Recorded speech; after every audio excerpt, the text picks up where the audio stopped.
चलिए प्रारंभ करते हैं। सबसे पहले मणि शुद्धि और ध्यान से। ओम शुक्लांबरधरं देवं शशिवर्णं चतुर्भुजं प्रसन्नवदनं ध्यायेत् सर्वविघ्नोपशान्तये। शान्ताकारं भुजङ्गशयनं पद्मनाभं सुरेशं विश्वाधारं गगनसदृश्यं मेघवर्णं शुभांगं लक्ष्मीकान्तं कमलनयनं योगिभिर्यानगम्यं वन्दे विष्णुं भवभयहरं सर्वलोकैकनाथम्। सर्वमङ्गलमाङ्गल्ये शिवे सर्वार्थसाधिके शरण्ये त्र्यम्बके गौरी नारायणी नमस्तुते। सर्वदा सर्वकार्येषु नास्ति तेषां मङ्गलं येषां हृदयस्थो भगवान् मङ्गलायतनं हरिः। तदेव लग्नं सुदिनं त्वदेव ताराबलं चन्द्रबलं त्वदेव विद्याबलं देवबलं त्वदेव लक्ष्मीपते ते गृहयुगं स्मरामि। लाभस्तेषा जयस्तेषा कुत्स्तेषा पराजयाः येषामिन्दिवर्षामो हृदयस्थो जनार्दनः। विनायकं गुरुभानु ब्रह्मा विष्णु महेश्वरान् सरस्वती प्रणम्यादो सर्वकार्यार्थसिद्धते। अभिषिक्तार्थसिद्धर्थं पूज्यते यः सुरासुरे सर्वविघ्नहरस्तस्मै गणाधिपतये नमः। कूजन्तं राम रामेति मधुर मधुराक्षरम् आरुह्य कविता शाखां वन्दे वाल्मीकि कोकिलम्। वाल्मीकि मुनिर्सिंहस्य कवितावनचारिणः श्रवणराम कथानन्दं यो नायतिं परागतिम्। यः पिबन् सततं रामचरित अमृतसागरम् अतृप्तस्ततं मुनि वन्दे प्राचेत् संकल्षमम्। वन्दे रामायणे चैव पुराणे महाभारते च तथा आदावन्ते च मध्ये च हरि सर्वत्र गीयते। ध्यात्वा नीलोत्पलश्यामं रामं राजीवलोचनं जानकी लक्ष्मणोपेतं जटामुकुटमण्डितं मनोजवं मारुततुल्यवेगं जितेन्द्रियं बुद्धिमतां वरिष्ठं वातात्मजं वानरयूथमुख्यं श्रीरामदूतं शरणं प्रपद्ये। श्रीरामदूतं शरणं प्रपद्ये। यत्र यत्र रघुनाथकीर्तनं तत्र तत्र कृतमस्तकाञ्जलिं बाष्पवारि परिपूर्णलोचनं मारुतिं नमत राक्षसान्तकम्। ओम प्रह्लाद नारद पराशर पुंडरीक व्यासाम्बरीश शुकशौनक भीष्मदालभयाम रुक्मांगदार्जुन विभीषण युधिष्ठिरादीन् पुण्यानिमान् परं भागवतं स्मरामि। अश्वत्थामा बलियासो हनुमानश्च विभीषणः कृपरशुरामश्च सप्तेत चिरजीवनः। सप्तेतान् समेर नित्यं मार्कण्डेयमथष्टमम् जीवेद्वर्षं शतं साग्रमपमृत्यु विनश्यति।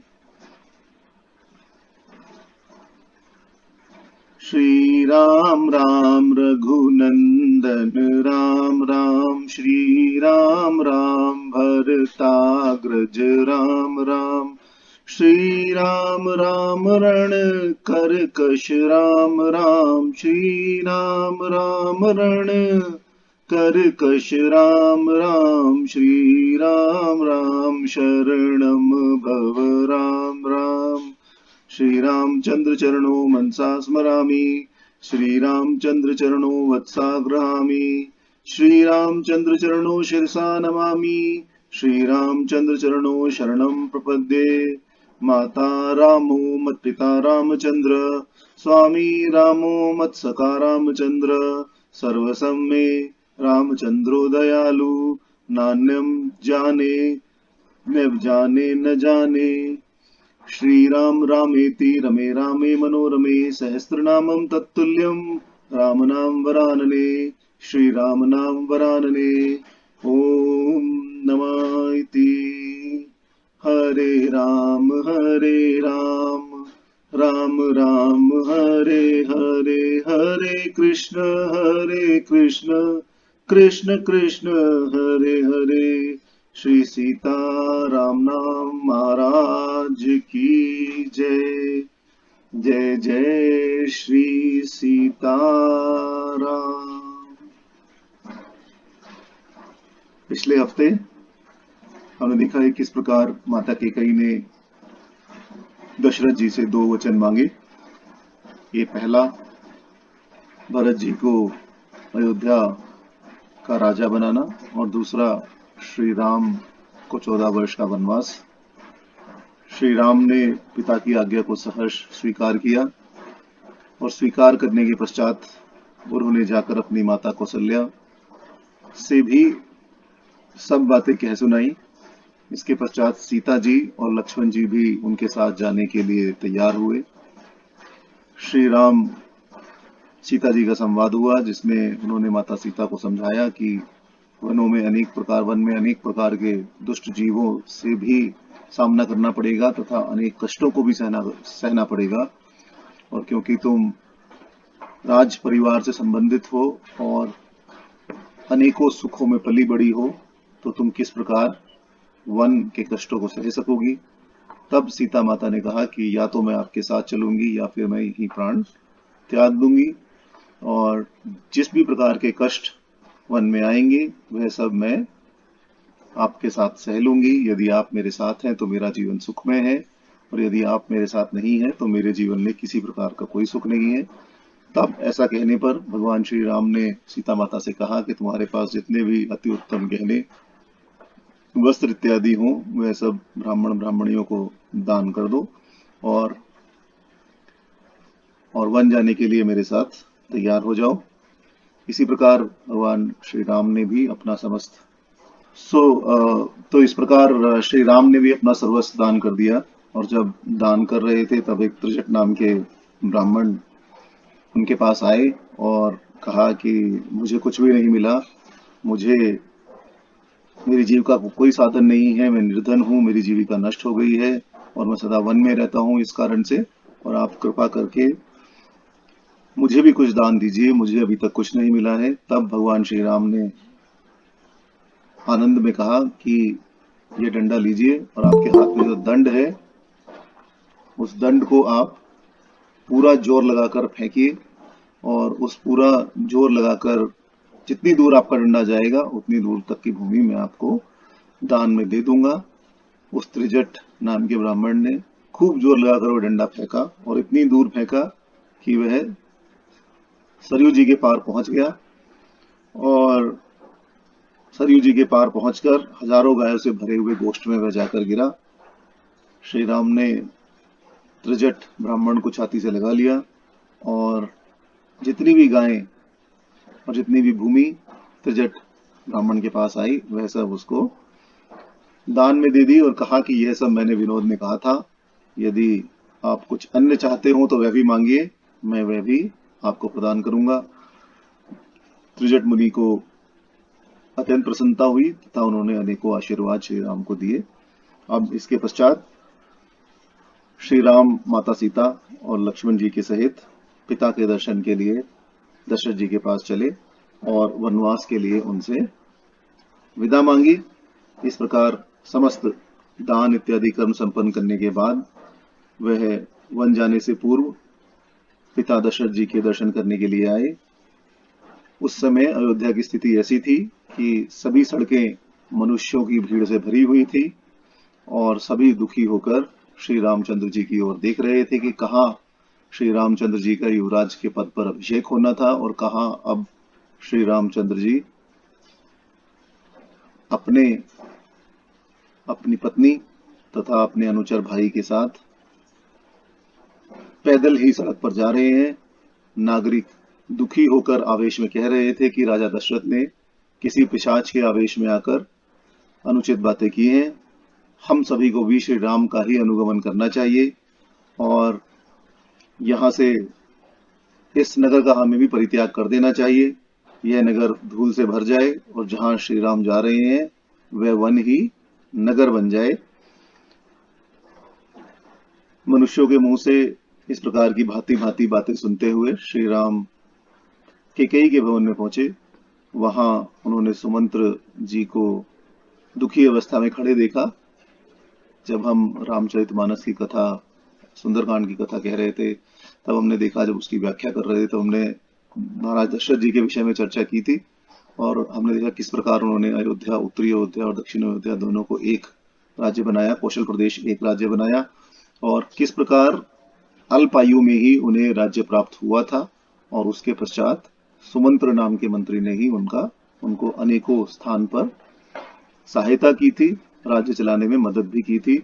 तो यही सुमंत्र यहाँ उपस्थित है, और इन सुमंत्र को दुखी अवस्था में देखकर बिना किसी व्यथा के श्री राम ने सुमंत्र जी से कहा कि आप महाराज को हमारे आगमन की सूचना दें।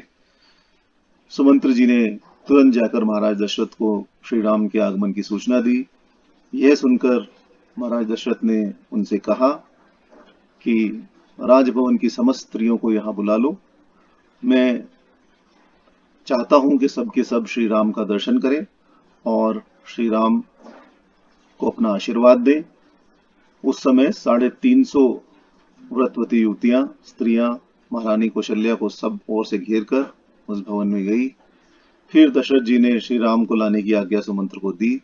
जैसे ही राम पिता दशरथ के सामने पहुंचे, तब उनको देखते ही महाराज दशरथ आसन पर सर उठ खड़े हुए और दुख से व्याकुल होकर पृथ्वी पर गिर पड़े और मूर्छित हो गए। अनेकों स्त्रियां वहां हा राम कहने लगी और उनके अंतर्नाद से समस्त भवन गूंज उठा। अचेत हुए शोकमग्न महाराज के पास श्री राम लक्ष्मण जी के सहित तुरंत ही पहुंच गए और उन्हें उठाकर पलंग पर बैठा दिया। जब दशरथ जी को थोड़ा सा चेत हुआ, वैसा चेत हुए, तब श्री राम ने हाथ जोड़कर कहा कि मैं आपसे आज्ञा लेने के लिए आया हूं। आप अपनी कल्याणमयी दृष्टि से मेरी ओर देखिए तथा मेरे साथ लक्ष्मण जी और माता सीता को भी मेरे साथ जाने की आज्ञा दीजिए। महाराज ने कहा कि राम, मैं कैकेयी को दिए वर के कारण मोह में पड़ गया हूं। तुम मुझे बंदी बनाकर स्वयं ही अयोध्या के राजा बन जाओ और मेरे वचन की कुछ ही परवाह मत करो। श्री राम ने उत्तर दिया कि आप सहस्त्रों वर्षों तक इस पृथ्वी के अधिपति रहे हैं। मैं तो अब वन में निवास करूंगा तथा 14 वर्ष के पश्चात आपके चरणों में मस्तक झुकाऊंगा। कैकेयी पर दोषारोपण करते हुए महाराज ने कहा कि मेरे द्वारा संपूर्ण अभिलिखित वस्तुओं से तृप्त होकर कल सुबह ही यहाँ से जाना, अभी मत जाओ। श्री राम ने कहा कि संपूर्ण कामनाओं को तृप्त करने की अपेक्षा आज ही यहाँ से निकल जाना उचित है, यही मैं अच्छा समझता हूँ। मुझे न तो राज्य चाहिए, न सुख, न पृथ्वी, न स्वर्ग, और न जीवन जीने की मेरी इच्छा है। मेरी तो केवल इतनी ही इच्छा है कि आप सत्यवादी बने रहें और मैं यहाँ एक क्षण भी नहीं ठहर सकता। श्री राम की बातें सुनकर महाराज दशरथ फिर अचेत होकर पृथ्वी पर गिर पड़े। यह देखकर वहां उपस्थित समस्त स्त्रियां रोने लगी तथा सुमंत्र भी मूर्छित हो गए। एक जो प्रश्न यहाँ आता है वह यह है कि कई बार यह लांछन महाराज दशरथ जी पे लगाया जाता है कि उनकी 4 रानियां नहीं थी, 350 रानियां थी, और कहीं कहीं तो यह भी कहा जाता है कि 350 रानियां नहीं थी, 700 रानियां थी, और वह सब उनके अन्य माताओं के साथ उनके भवनों में रहती थी। कौशल्या माता के साथ, सुमित्रा माता के साथ, इस प्रकार उनका जो रंग महल था वह भरा हुआ था स्त्रियों से, और 700 स्त्रियां, 350 स्त्रियां महाराज दशरथ की थी, तो वह सत्य नहीं है। यहाँ 350 व्रतवती युवतियां तथा स्त्रियां का जो यहाँ वर्णन आया है वह केवल इतना ही है कि रानी की देखरेख में, और एक उदाहरण यह भी दिया जाता है कि श्री राम ने आगे चलते हुए उन सभी को नमस्कार किया, उन सभी को प्रणाम किया, उन सभी का आशीर्वाद प्राप्त किया, माता कहकर संबोधन किया। तो इसका उत्तर यही है कि जो रानी की सेवा के लिए जो स्त्रियां महल में उपस्थित हैं, उनको भी सनातन धर्म में माँ ही माना जाता है, उनको भी माँ तुल्य ही समझा जाता है। इसीलिए, और कुछ धाई माँ भी हैं जिन्होंने श्री राम का लालन पालन किया, इस कारण वह सब भी माँ ही कहलाई। और इसी कारण श्री दशरथ जी ने कहा कि मेरे भवन में जितनी भी स्त्रियां यहाँ हैं, यह नहीं कहा कि मेरी स्त्रियों को बुलाओ, यह कहा कि मेरे भवन में जितनी भी स्त्रियां उपस्थित हैं इन सभी को यहाँ लेकर आओ, इन वो सभी श्री राम के दर्शन प्राप्त करें तथा श्री राम को आशीर्वाद भी दें। तो यही इसकी इसका रहस्य है। और इसमें यह बिल्कुल नहीं समझना चाहिए कि श्री श्री दशरथ जी की 350 अथवा 700 रानियां थी। रानियां 4 ही थी, जिनमें पटरानी कौशल्या जी थी, और उसके पश्चात बाकी सब जो थी वो सब या तो रानी की अनुचरियां या फिर धायमा या फिर सेवा टहल करने वाली स्त्रियां, यह सब थी जो कि अलग अलग रानियों के साथ उनके महल में रहती थी। और इसीलिए यहाँ पर यही संदर्भ आया है कि 350 व्रतवती युवतियां स्त्रियां महारानी कौशल्या को सब ओर से घेरकर उस भवन में गई। तो यह लांछन महाराज दशरथ पर लगाना कि उनकी 750 स्त्रियां थी या 350 स्त्रियां थी, सब मनगढ़ंत है और कहीं भी वाल्मीकि रामायण में इसका वर्णन नहीं है। वर्णन केवल इतना है कि दशरथ जी ने आज्ञा दी कि आप सभी स्त्रियों को जो मेरे भवनों में रहती हैं उनको बुला कर लाओ, और चलते समय भगवान श्री राम ने उनको प्रणाम किया तथा प्रणाम करने के पश्चात उन सभी का आशीर्वाद भी प्राप्त किया।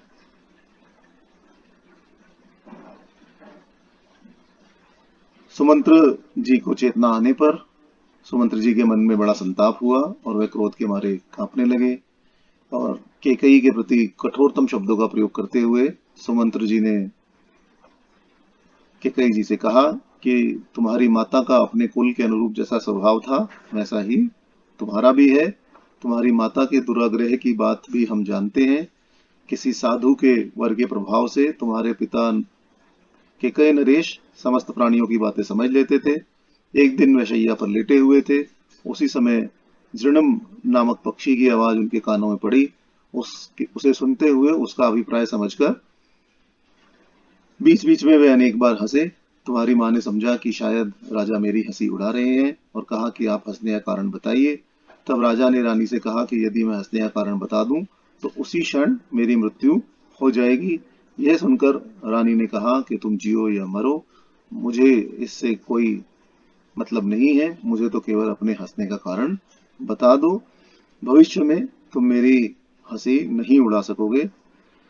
रानी के इस प्रकार कहने पर राजा ने वर देने वाले साधु को सब बात बताई। साधु ने कहा कि रानी मरे या घर से निकल जाए, तुम यह बात उसको कभी न बताना। और हट करने पर कैकेयी नरेश ने माता कैकेयी की माता को घर से निकाल दिया। सुमंत्र ने कहा कि तुम ऐसी मत बनो, जैसी तुम्हारी माता थी ऐसी कठोर हृदय तुम मत बनो। श्री राम का अभिषेक हो जाने दो और अपने वचन वापस ले लो। परंतु कैकेयी को जरा भी दया नहीं आई, कैकेयी जरा भी टस से मस नहीं हुई। तब राजा दशरथ ने अपनी प्रतिज्ञा से पीड़ित होकर आंसू बहाते हुए सुमंत्र से कहा कि तुम शीघ्र ही रत्नों और सुख साधनों से परिपूर्ण रथों को तैयार करो और पूरी सेना को श्री राम के पीछे पीछे जाने की आज्ञा दो। उस समय कैकेयी ने राजा से कहा कि यदि तुम समस्त सुख साधन तथा सेना श्री राम के साथ वन में भेज दोगे, तब इस धनहीन सूने वन को भरत राजा के रूप में कभी भी स्वीकार नहीं करेंगे।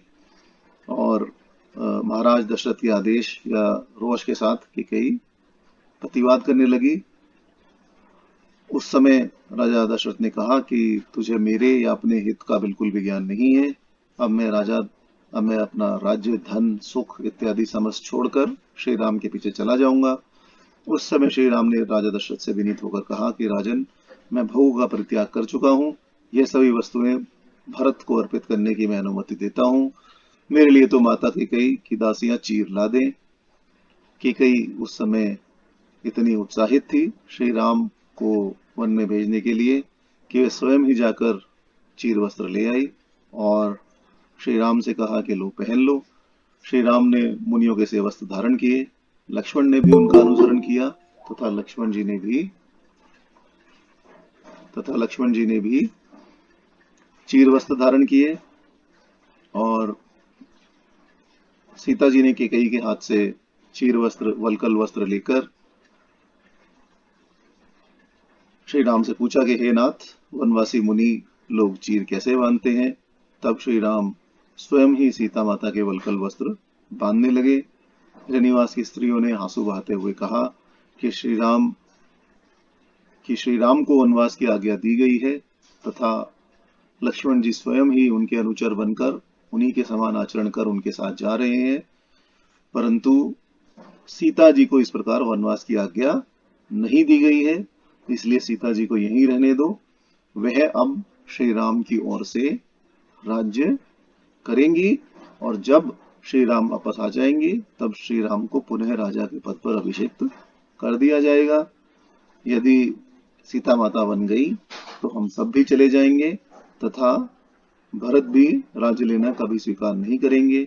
कैकेयी की ओर देखकर वह बोली कि तूने पुत्र का प्रिय कार्य करने की इच्छा से वास्तव में उसका अप्रिय ही किया है, क्योंकि संसार में ऐसा कोई पुरुष नहीं है जो श्री राम का भक्त न हो।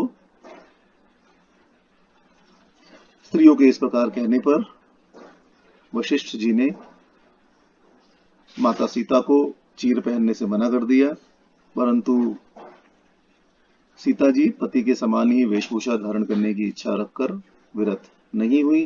राजा दशरथ ने भी विरोध किया।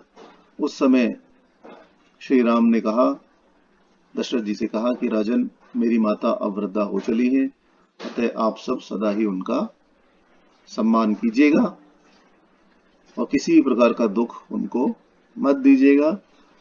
राजा दशरथ श्री राम को मुनि वेश में देखकर बार बार मूर्छित हो जाते थे। उन्होंने सुमंत्र से कहा कि तुम एक रथ लाओ और श्री राम को उस पर बैठाकर जनपद के बाहर पहुंचा दो। फिर राजा दशरथ ने कोषाध्यक्ष को बुलाया और कहा कि तुम सीता के पहनने योग्य वस्त्र एवं आभूषण ला दो। रथ भी आ गया तथा माता सीता के वस्त्र और आभूषण भी आ गए। तब माता सीता ने वस्त्र और आभूषण धारण कर लिए। उस समय माता कौशल्या ने सीता जी को अपनी भुजाओं में भरकर कसकर छाती से लगा लिया और उनके मस्तक को सूंघकर बोली, हे पुत्री, जो स्त्रियां अपने प्रियतम पति के साथ सम्मानित होकर संकट में पड़ने पर भी उसका आदर नहीं करती है, वही इस संपूर्ण जगत में दुष्टा कही जाती है। और दुष्टा स्त्रियों का यही स्वभाव होता है कि वह पहले तो पति के द्वारा यथेष्ट सुख भोगती है, परंतु जब पति जरा भी विपत्ति में पड़ता है तब वह उस पर दोषारोपण करती है तथा उसका साथ छोड़ देती है। इस प्रकार के वचन कहकर माता कौशल्या ने सीता जी को आशीर्वाद दिया और सास के वचनों का तात्पर्य समझकर सीता जी ने हाथ जोड़कर कहा कि माता, आप जिस प्रकार का उपदेश मुझे दे रही हैं, मैं उसका पूर्ण रूप से पालन करूंगी। जैसे प्रभा चंद्रमा से दूर नहीं हो सकती, उसी प्रकार मैं पतिव्रत धर्म से विचलित नहीं हो सकती। जिस प्रकार तार के बिना वीणा नहीं बज सकती और बिना पहिए के रथ भी नहीं चल सकता, उसी प्रकार नारी 100 पुत्रों की माता होने पर भी बिना पति के सुखी नहीं हो सकती।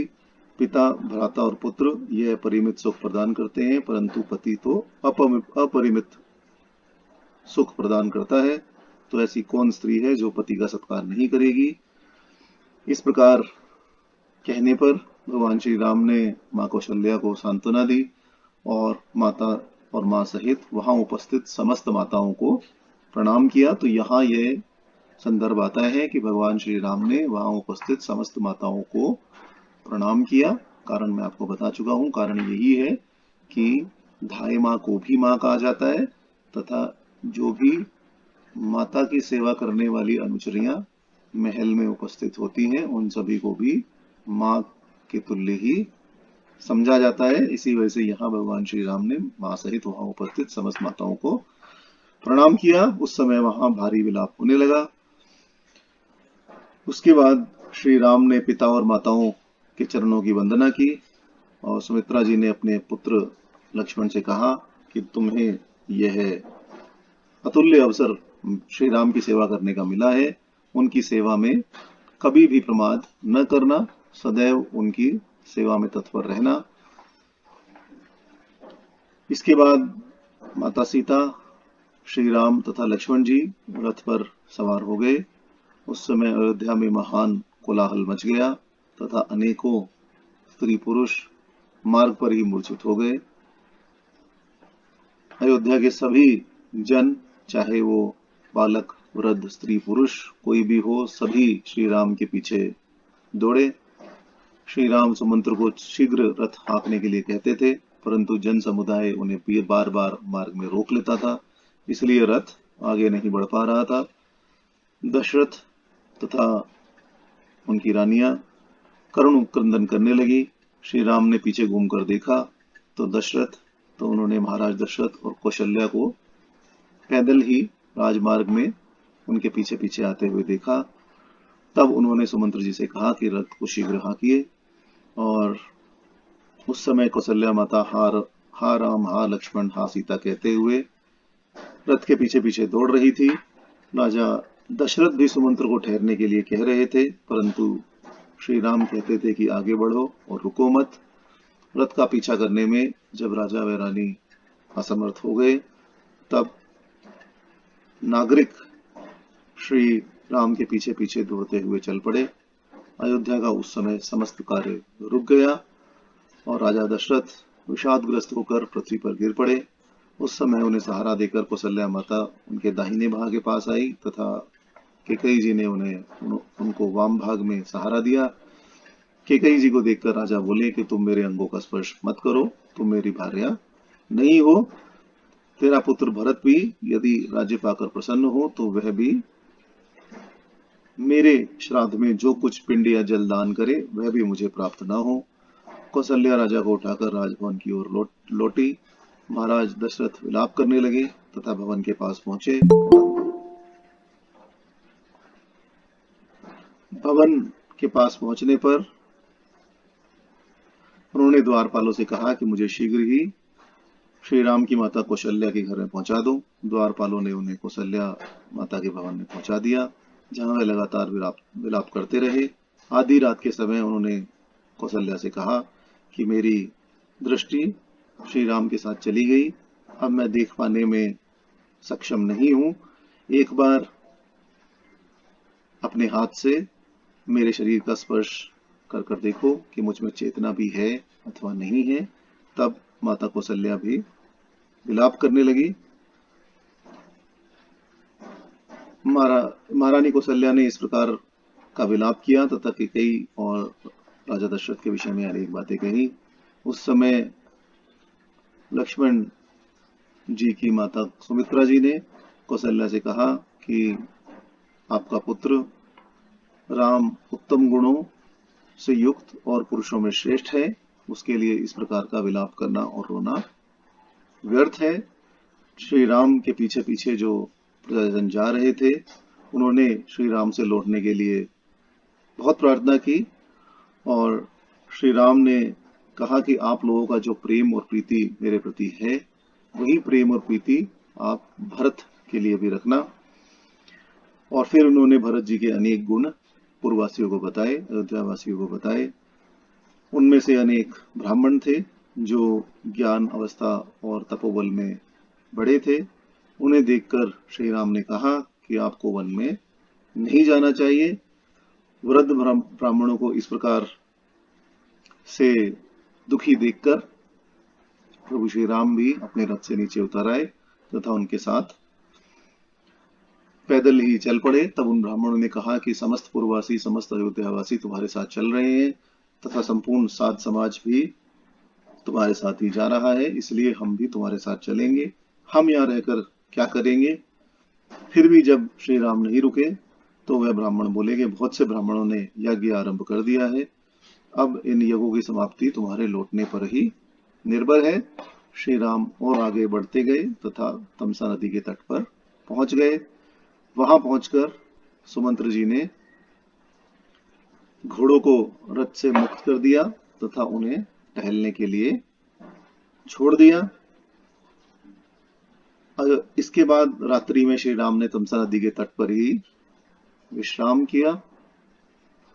उन्होंने लक्ष्मण से राजा दशरथ तथा कौशल्या जी के प्रति दुख प्रकट किया तथा शंका की कि कहीं रात में वह रोते रोते अंधे ही ना हो जाए।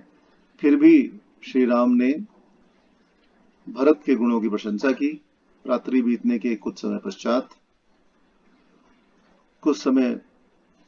पश्चात श्री राम उठे तथा लक्ष्मण से कहा कि सभी नगरवासी सो रहे हैं, इसलिए इनके उठने से पूर्व ही हम सभी को दूर चले जाना चाहिए। हमारा कर्तव्य है कि हम इन्हें दुख न दें तथा इन्हें दुखों से मुक्त रखें। लक्ष्मण जी ने सुमंत्र जी को रथ तैयार करने को कहा तथा उसके तैयार होते ही श्री राम, लक्ष्मण तथा सीता जी के साथ सुमंत्र जी तमसा नदी के पार चले गए। इसके पश्चात उन्होंने सुमंत्र जी से कहा कि इस रथ को इस प्रकार घुमाइए कि किसी भी प्रकार पूर्ववासी यह न जान सके कि हम किधर गए और किधर नहीं गए। प्रातःकाल उठने पर अयोध्यावासी श्री राम को न देखकर अचेत हो गए, फिर खिन्न होकर विलाप करने लगे। इधर उधर भागकर खोजने लगे कि श्री राम किधर गए, परंतु उन्हें पता नहीं चला और अंत में विलाप करते हुए उन्होंने उसी मार्ग से लौटकर अयोध्या में प्रवेश किया। श्री राम के बिना सुमंत्र जी लौट आए थे, इसलिए सभी अत्यंत दुखी हुए और समस्त और दुख का ही वातावरण छा गया। श्री राम रात्रि में बहुत दूर निकल गए थे। मार्ग में पड़ने वाले जनपदों तथा नागरिक राजा दशरथ तथा कैकेयी के प्रति धिक्कार युक्त वाणी कहने लगे। श्री राम वह सब सुनते हुए वेद श्रुति नदी पार करके अगस्त सेवित दक्षिण दिशा की ओर बढ़े। फिर उन्होंने गोमती नदी को पार किया और उसके पश्चात सैंदिका नदी को भी पार किया। इसके पश्चात श्री राम ने कौशल देश की सीमा पार करने के बाद अयोध्या की ओर हाथ जोड़कर प्रणाम करते हुए कहा कि हे अयोध्या, तुमसे तथा जो देवता तुम्हारी रक्षा करते हैं, मैं उन सभी से वन में जाने की आज्ञा मांगता हूं। और इसी प्रकार जनपद के नागरिकों को भी प्रणाम करते हुए कहा कि आप सभी लोगों ने हमारे लिए अनेक कष्ट उठाए, अब आप अपने काम पर जाएं। वैसा विलाप करने लगे। श्री राम आगे बढ़े तथा इसके पश्चात उन्होंने दिव्य नदी गंगा जी का दर्शन किया और श्रृंगवेरपुर पहुंच गए। उस रात्रि वहीं उन्होंने विश्राम करने का निश्चय किया। श्रृंगवेरपुर में गुह नामक राजा राज्य करता था। वह श्री राम का प्रिय मित्र था। श्री राम को वल्कल आदि धारण किए हुए देखकर निषाद राज गुह ने उन्हें हृदय से लगा लिया तथा कहा कि जैसे अयोध्या आपका राज है, उसी प्रकार यह राज्य भी आपका ही है। और अनेक प्रकार के वचन कहते हुए उन्होंने कहा कि आपका स्वागत है और आप बताइए किस प्रकार मैं आपका स्वागत सत्कार करूं। तब श्री राम ने गुरु से कहा कि हे सखे, तुम्हारे स्नेह प्रकट करने के कारण ही मेरा स्वागत सत्कार हो गया है। मैं इस समय दूसरों के द्वारा दी गई कोई भी वस्तु ग्रहण नहीं कर सकता। अब फल मूल ही मेरा आधार है। इसके उपरांत श्री राम ने रात्रि में वहीं विश्राम किया और लक्ष्मण जी के साथ निषाद राज गुह भी श्री राम की सुरक्षा के लिए रात भर जागते रहे। अब यहाँ प्रभु श्री राम ने गुह से क्या कहा? गुह से कहा कि फल मूल ही मेरा आधार है। राजसिक भोजन का मैं त्याग कर चुका हूं। अब केवल सात्विक भोजन, केवल वन में उपलब्ध होने वाले जो भी फल मूल हैं, मैं उन्हीं को ग्रहण करूंगा और उन्हीं के द्वारा मैं अपना जीवन यापन चलाऊंगा। उन्हीं के द्वारा मेरी भूख मिटेगी तथा उन्हीं को मैं स्वीकार करूंगा। किसी अन्य की दी हुई कोई भी वस्तु को मैं स्वीकार नहीं करूंगा। तो एक आक्षेप रामायण में यह भी लगाया जाता है कि श्री राम वन में जंगली वनचरों को मारते थे तथा मारकर उन्हें खाते भी थे। तो आगे आएगा गजकंद का उदाहरण जब मैं आपको वह समझाऊंगा। परंतु ये जो आक्षेप है ये बिल्कुल निराधार है, क्योंकि यदि आप यहाँ देखें तो श्री राम स्वयं गुह से कह रहे हैं कि अब फल मूल ही मेरा आधार है, तुम्हारी दी हुई किसी भी वस्तु को मैं ग्रहण नहीं कर सकता। इसलिए श्री राम के चरित्र पर यह आक्षेप लगाना कि वह जंगली जानवरों को मारकर उनका मांस खाते थे बिल्कुल निराधार है और इसमें किसी प्रकार का कोई भी 1% भी मैं कहूं तो किसी भी प्रकार का इसमें सत्य नहीं है। कल्पना है, मनगढ़ंत है। कुछ श्लोकों का गलत मतलब निकालकर या एक आधे श्लोक का गलत मतलब निकालकर यह प्रमाणित किया जाता है कि श्री राम वन में हिंसा करते थे तथा जंगली पशु पक्षियों को मारकर ही वे अपना जीवन यापन करते थे। यह सत्य नहीं है। आगे मैं आपको जब गजकंद का उदाहरण आएगा तब मैं आपको बताऊंगा कि वो किस प्रकार किस लिए यह आक्षेप लगाया जाता है, परंतु जैसा कि मैं कह रहा हूं कि यह सत्य नहीं है और इसमें कोई भी किसका कोई आधार भी नहीं है। उन्होंने उन्होंने केवल हिंसक प्राणियों की हिंसक प्राणियों को मारा, ऋषि मुनियों की सहायता के लिए, जंगली जानवरों की सहायता के लिए, तथा राक्षसों को मारा, पर निरीह जानवरों को मारकर उनका मांस खाना, इस प्रकार का आक्षेप श्री राम पर लगाना बिल्कुल गलत है। इसके पश्चात श्री राम ने रात्रि में वहीं विश्राम किया और निषाद राज भू भी श्री राम की सुरक्षा के लिए जागता रहा। निषाद राज अगले दिन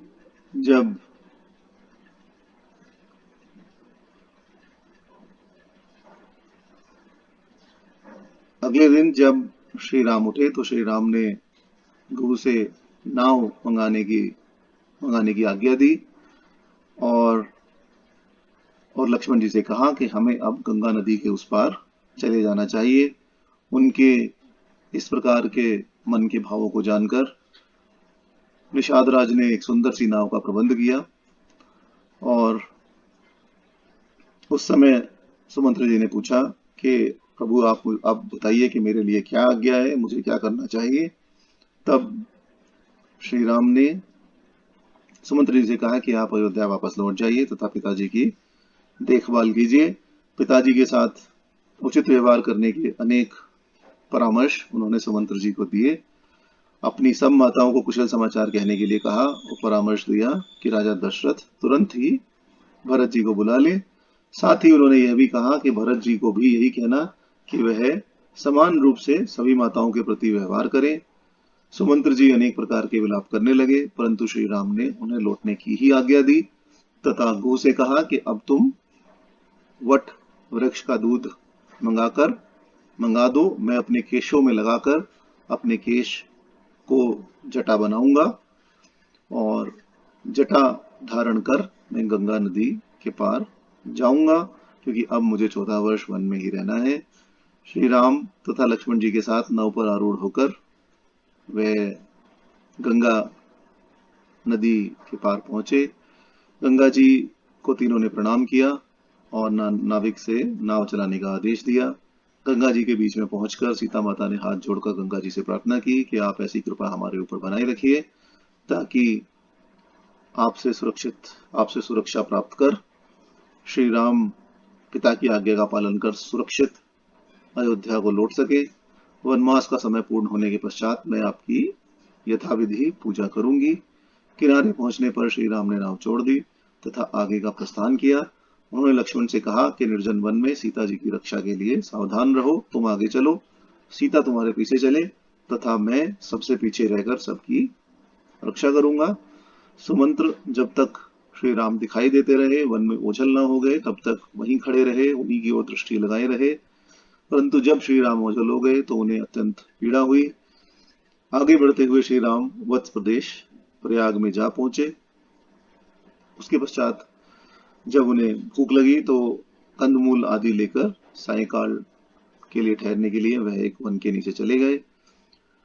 श्री राम ने कहा कि अपने राज्य से बाहर यह हमारी पहली रात है, यह रात हम किस प्रकार बिताएंगे। फिर लक्ष्मण से कहने लगे कि महाराज निश्चय ही बड़े दुखी होंगे तथा केकई अपना मनोरथ सिद्ध होने के कारण बहुत संतुष्ट होगी। कहीं ऐसा न हो कि केकई भरत को यहाँ देखकर महाराज को भी प्राणों से वियुक्त कर दे। अपने ऊपर आए हुए संकट तथा राजा की अवस्था को देखकर, महाराज दशरथ की अवस्था को देखकर श्री राम ने कहा कि मुझे ऐसा प्रतीत होता है कि अर्थ और धर्म की अपेक्षा काम का ही वर्चस्व अधिक है। कामना ही बलवती है, कामना के कारण ही अनेकों कार्य यहाँ हो रहे हैं। भरत ही सुखी और सौभाग्यवती स्त्री का पति है जो कौशल देश के सम्राट की भांति पालन करेगा। पिताजी वृद्ध है कि कई कुछ भी अनर्थ कर सकती है। हम लोगों के कारण माता सुमित्रा को भी दुख झेलना पड़ेगा। अतः लक्ष्मण तुम एक काम करो, सुबह होते ही अयोध्या लौट जाऊं।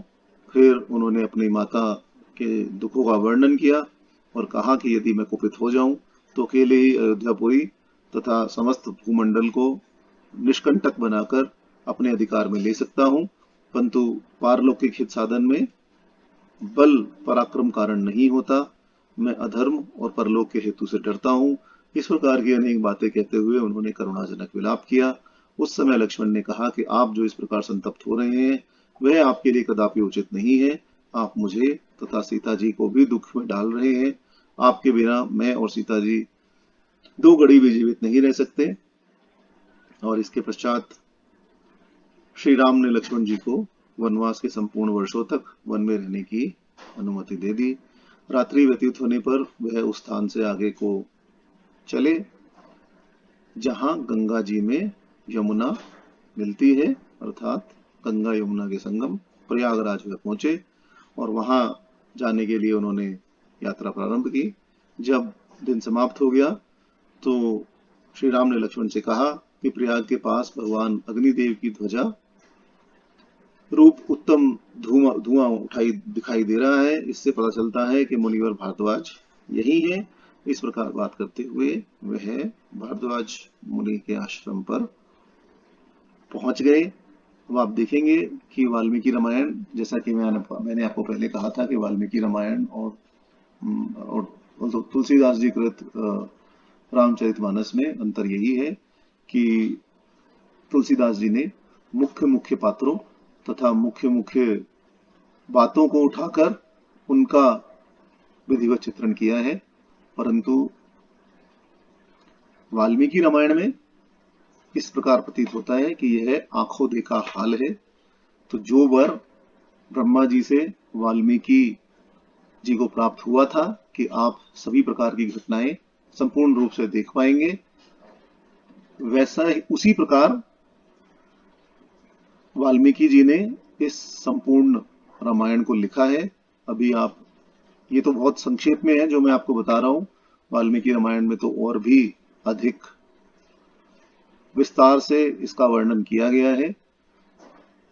तो आप समझ सकते हैं कि किस प्रकार की दृष्टि वाल्मीकि जी को प्राप्त हुई और किस प्रकार उन्होंने वाल्मीकि रामायण में लिखा, जिसको पढ़ते पढ़ते इस प्रकार प्रतीत होता है कि मानो हमारे आंखों के सामने ही वह दृश्य घूम रहा है और हम यह सब समझ पा रहे हैं कि किस प्रकार के दुख उन्होंने उठाए होंगे, किस प्रकार वे चले, किस प्रकार नाव से पार हुए, किस प्रकार सीता माता ने बीच गंगा नदी के बीच में प्रार्थना की, किस प्रकार उन्होंने प्रथम रात्रि बिताई। और आप आगे आगे यह भी देखेंगे कि किस प्रकार प्रभु श्री राम पर ब्रह्म परमात्मा का रूप होते हुए भी मनुष्यों की भांति ही विलाप करते हैं। अवतार रहस्य का यही कारण है कि अवतार होते हुए भी मनुष्य रूप में आने के पश्चात वह मनुष्यों के समान ही बर्ताव करते हैं तथा मनुष्यों के समान ही दुख भी पाते हैं तथा सुखी भी होते हैं। और प्रारब्ध आपका जो भविष्य है, जो पारलौकिक कारण है, उसका वर्णन यहाँ भगवान श्री राम ने संक्षेप में कर ही दिया है, जहां उन्होंने कहा कि मैं पारलौकिक कारण को बल कारण से अधिक मानता हूं। यदि मेरे भाग्य में यही है कि मुझे वन जाना है, तब अपने बल का प्रयोग करके भी मैं उसको दूर नहीं कर सकता। अन्यथा आप समझ सकते हैं, अगर हम अवतार रहस्य को बाहर निकाल भी दें तब भी आप समझ सकते हैं कि एक युवराज, जिसका युवराज के पद पर जो अभिषेक होने वाला था, एक राजा का पुत्र जो युवराज के पद पर अभिषेक होने वाला था, उसी दिन सुबह उसे यह पता चलता है कि आज मैं युवराज नहीं बन रहा, अपितु मुझे वन जाना पड़ेगा। तो आप समझ सकते हैं कि उस मनुष्य की मन स्थिति कैसी होगी। ऐसी ही मन स्थिति प्रभु श्री राम की है, क्योंकि सर्वसंपन्न भगवान होने के पश्चात भी वह मनुष्य रूप में ही लीला कर रहे हैं और वही मनुष्य रूप की लीला करते हुए वह उसी प्रकार आचरण करते हैं जिस प्रकार मनुष्य करते हैं। आगे आगे जैसे जैसे हम वाल्मीकि रामायण में आगे बढ़ते जाएंगे, आप देखेंगे कि अनेकों जगह श्री राम ने विलाप किया है और विलाप करने का कारण यही है कि वह मानुषिक लीला कर रहे हैं। जिस प्रकार मनुष्य सुखी दुखी क्रोध, जिस प्रकार के भाव सभी मनुष्यों में आते हैं, इसी प्रकार के भाव अवतार रूपी मनुष्यों में भी आते हैं, और वही भाव यहाँ प्रभु श्री राम ने प्रदर्शित किए हैं। इसके बाद भारद्वाज मुनि के आश्रम में पहुंचने पर भारद्वाज जी के दर्शन की इच्छा से वह कुछ दूर जाकर खड़े हो गए और अपने आगमन की सूचना भारद्वाज ऋषि तक पहुंचाने के पश्चात वह भारद्वाज ऋषि के पास पहुंचे तथा हाथ जोड़कर उनके चरणों में प्रणाम किया, फिर अपना परिचय दिया और धर्मात्मा भारद्वाज ऋषि ने आतिथ्य सत्कार के द्वारा अर्धजल तथा आसन समर्पित किया और अनेकों प्रकार के अन्न, रस एवं जंगली फल मूल इत्यादि प्रदान किए। साथ ही ठहरने के लिए भी उनके स्थान की व्यवस्था की। सत्कार ग्रहण करने के पश्चात जब श्री राम आसन पर विराजमान हुए तो मुनि ने कहा कि मैं इस आश्रम पर दीर्घ काल से तुम्हारे आगमन की प्रतीक्षा कर रहा हूँ। यह स्थान पवित्र और एकांत है, यहाँ की छटा भी मनोरम है, अतः तुम्हें यही सुखपूर्वक निवास करना चाहिए। तब श्री राम ने कहा कि भगवान, मेरे नगर और जनपद से यह स्थान बहुत निकट है, इसलिए यहाँ निवास करना ठीक नहीं जान पड़ता। यदि मैं यहाँ निवास करूंगा तो अयोध्यावासी रोज मेरे आश्रम में आएंगे और मैं अयोध्या में रहूं या अयोध्यावासी मेरे साथ रहे, बात तो एक ही है। इसलिए मैं ये नहीं चाहता कि मैं अयोध्या के निकट रहूं। आप कोई अन्य एकांत प्रदेश मुझे बता दीजिए जिससे मैं वहां रह सकूं। श्री राम की यह बात सुनकर भारद्वाज ऋषि ने कहा कि यहाँ से 10 कोस की दूरी पर एक सुंदर और महर्षियों द्वारा सेवित परम पवित्र पर्वत है जिस पर तुम्हें निवास करना चाहिए। उसका नाम चित्रकूट है। और रात्रि का आगमन होने पर श्री राम, लक्ष्मण, सीता जी ने सुख प्रकार वह रात्रि भारद्वाज मुनि के आश्रम में व्यतीत की और प्रातः होने पर वह चित्रकूट पर्वत पर जाने के लिए तैयार हुए तथा उन्होंने भारद्वाज ऋषि से आज्ञा मांगी। उसके पश्चात भारद्वाज मुनि ने उन्हें मार्ग बताते हुए कहा कि जहां गंगा यमुना मिलती है वहां यमुना के निकट जाना और घाट देखकर एक बेड़ा बनाकर यमुना के उस पार उतर जाना। फिर आगे एक पेड़ मिलेगा जिसके पत्ते गहरे हरे रंग के हैं। उस वृक्ष का नाम शामवट है, उससे आशीर्वाद लेना और फिर आगे बढ़ना। उसके आगे नीलवन मिलेगा और वहीं से चित्रकूट का मार्ग जाता है। भारद्वाज मुनि के बताए गए मार्ग के अनुसार श्री राम ने यमुना पार की। बीच यमुना की धारा में सीता जी ने यमुना जी को प्रणाम किया तथा आशीर्वाद मांगा और लौटने पर कहा कि लौटने पर मैं आपकी यथोचित पूजा करूंगी। पार उतरने के पश्चात पुनः उन्होंने यात्रा प्रारंभ कर दी। मार्ग में हिंसक पशु जो श्री राम, लक्ष्मण और जानकी जी के लिए हिंसक हो रहे थे उनका वध करते हुए विचरने लगे तथा रात्रि होने पर उन्होंने यमुना नदी के तट पर निवास किया। प्रातःकाल श्री राम ने लक्ष्मण जी से कहा कि अब हमें चित्रकूट की ओर चल देना चाहिए तथा वह चित्रकूट के मार्ग पर चल दिए। और उन्होंने देखा कि मार्ग में अनेक फल और फूल से भरे वृक्ष हैं, मधु से भरे हुए छत्ते, मधुमक्खियों के छत्ते लटक रहे हैं और स्थान बहुत रमणीक है।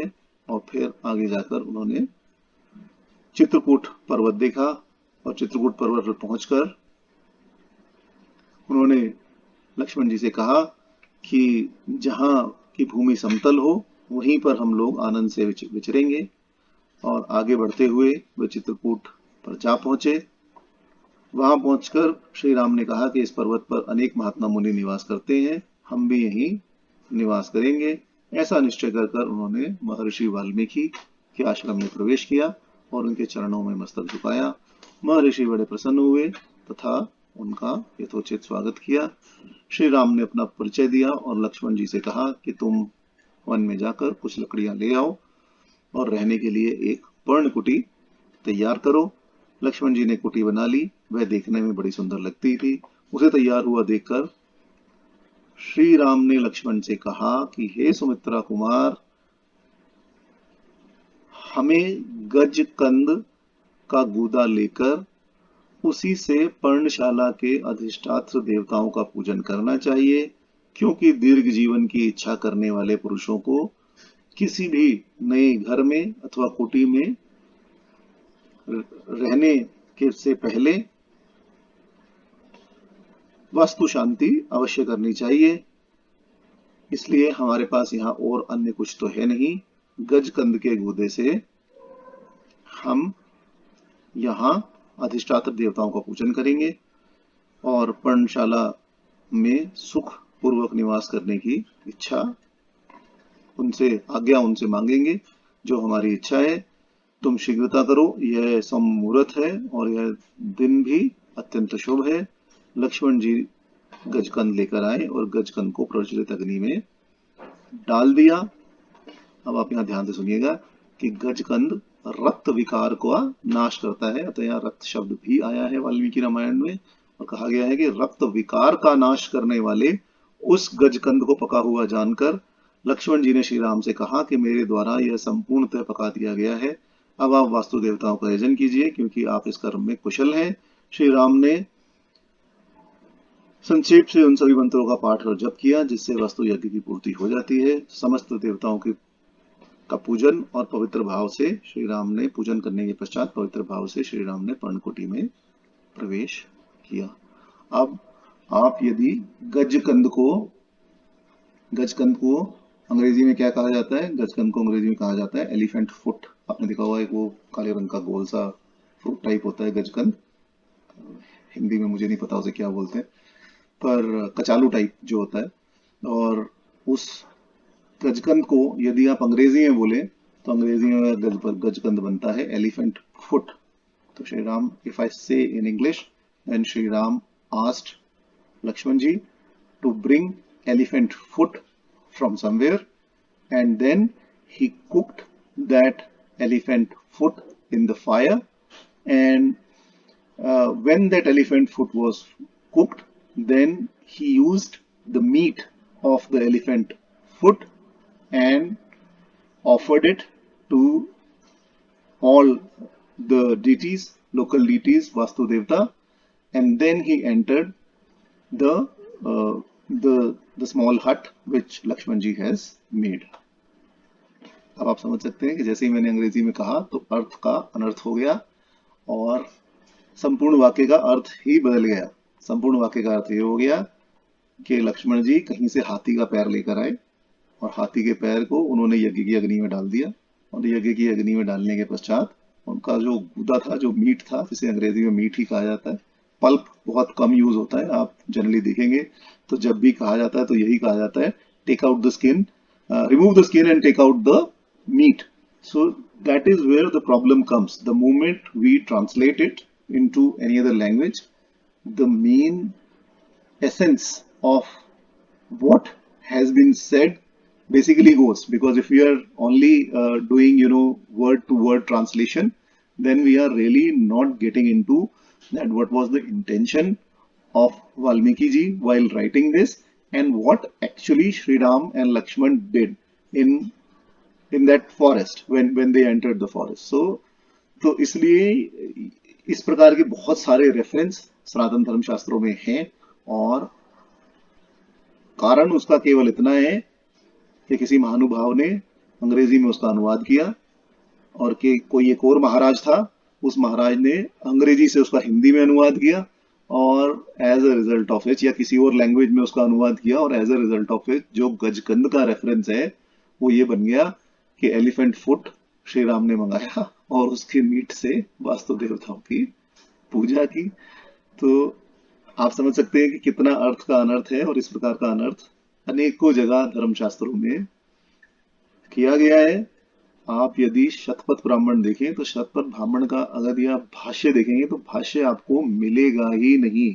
जो हिंदी भाष्य भी आपको मिलेगा बहुत ही कम वो उपलब्ध है और जो हिंदी भाष्य भी प्राप्त होता है वह वही है जो मैक्स म्यूलर ने लिखा। मैक्स म्यूलर ने जिस प्रकार लिखा उसी प्रकार उसका हिंदी में अनुवाद कर दिया गया, इसलिए जिस प्रकरण का उसने गलत अर्थ निकाला उस प्रकरण का गलत अर्थ ही प्रचलित हो गया। आज भी यदि आप बाजार में जाकर शतपथ ब्राह्मण 6 भागों का आता है, अगर यदि आप देखें तो वह भी वही है जो कि मैक्स म्यूलर ने ओरिजिनली अंग्रेजी में कन्वर्ट किया और अंग्रेजी में कन्वर्ट करने के बाद हिंदी में जब उसका कन्वर्जन किया गया तो बिल्कुल उसका अर्थ का अनर्थ हो गया। और यही यहाँ भी यही कारण है। तो ये कहना कि श्री राम जंगली जानवरों को मारकर उनका भक्षण करते थे, बिल्कुल गलत है। इस प्रकार आगे बढ़ने पर सुमंत्र जी, श्री राम इस प्रकार अपनी पर्णकुटी में चले गए और वहां सुमंत्र जी अयोध्या वापस लौट गए। और श्री राम जी की गंगा पार करने के कुछ समय पश्चात गुह के साथ सुमंत्र जी बात करते रहे और गुह के साथ कुछ वार्तालाप करने के पश्चात गुह को साथ लेकर ही वह अयोध्या पहुंचे। सुमंत्र जी को देखकर अयोध्यावासी पूछने लगे कि श्री राम कहाँ हैं। सुमंत्र जी ने कहा कि श्री राम के साथ मैं गंगा जी के किनारे तक गया था, उसके बाद मैं लौट आया। उनकी बात सुनकर हा राम की पुकार मचाते हुए करुण क्रंदन अयोध्या जी में होने लगा। सुमंत्र जी ने राजभवन में प्रवेश किया, राजा के पास जाकर उनको प्रणाम किया और श्री राम की कही हुई बात जो की त्यों उनको सुना दी। राजा ने वह सब चुपचाप सुन लिया और शोक से पीड़ित होकर मूर्छित होकर पृथ्वी पर गिर पड़े। सभी शोकमग्न हो गए। कौशल्या जी ने सुमित्रा जी की सहायता से दशरथ जी को उठाया और कहा कि आप सुमंत्र से बात क्यों नहीं कर रहे हैं? आपको अपने सत्य पालन का पुण्य प्राप्त है, फिर आप लज्जित क्यों हो रहे हैं? भय मत करिए, केकई यहाँ उपस्थित नहीं है। कौशल्या भी इतना कहकर मूर्छित होकर गिर पड़ी। मूर्छा दूर होने पर दशरथ जी ने श्री राम तथा लक्ष्मण का संदेश सुनाने के लिए सुमंत्र को समीप बुलाया और अत्यंत आर्त होकर उनसे पूछा कि सुमंत्र वन में पहुंचकर श्री राम ने तुमसे क्या कहा, लक्ष्मण ने क्या कहा तथा सीता जी ने मेरे प्रति क्या संदेश दिया। महाराज के इस प्रकार पूछने पर सुमंत्र जी ने आंसुओं से रुधी हुई पर्यायी हुई वाणी द्वारा उनसे कहा कि महाराज, श्री राम ने दोनों हाथ जोड़कर और मस्तक झुकाकर कहा कि मेरे महात्मा पिता के दोनों चरणों में प्रणाम कहना और माताओं को मेरे आरोग्य होने का समाचार देते हुए मेरा यथोचित प्रणाम निवेदन करना। इसके बाद मेरी माता कौशल्या को मेरा प्रणाम कहकर बताना कि मैं कुशलता से हूँ और धर्म पालन में सावधान हूँ। फिर उनको यह संदेश सुनाना कि माँ, तुम सदा धर्म में तत्पर रहकर महाराज को देवता के समान मानते हुए उनकी सेवा करना। जिसमें राजा का अनुराग है उस केकई की भी अवहेलना मत करना। केकई को भी श्रेष्ठ मानकर केकई का सदैव सत्कार ही करना। कुमार भरत के प्रति राजोचित बर्ताव करना। राजा छोटी आयु के हों तब भी वह आदरणीय ही होते हैं, इस राजधर्म को स्मरण करना।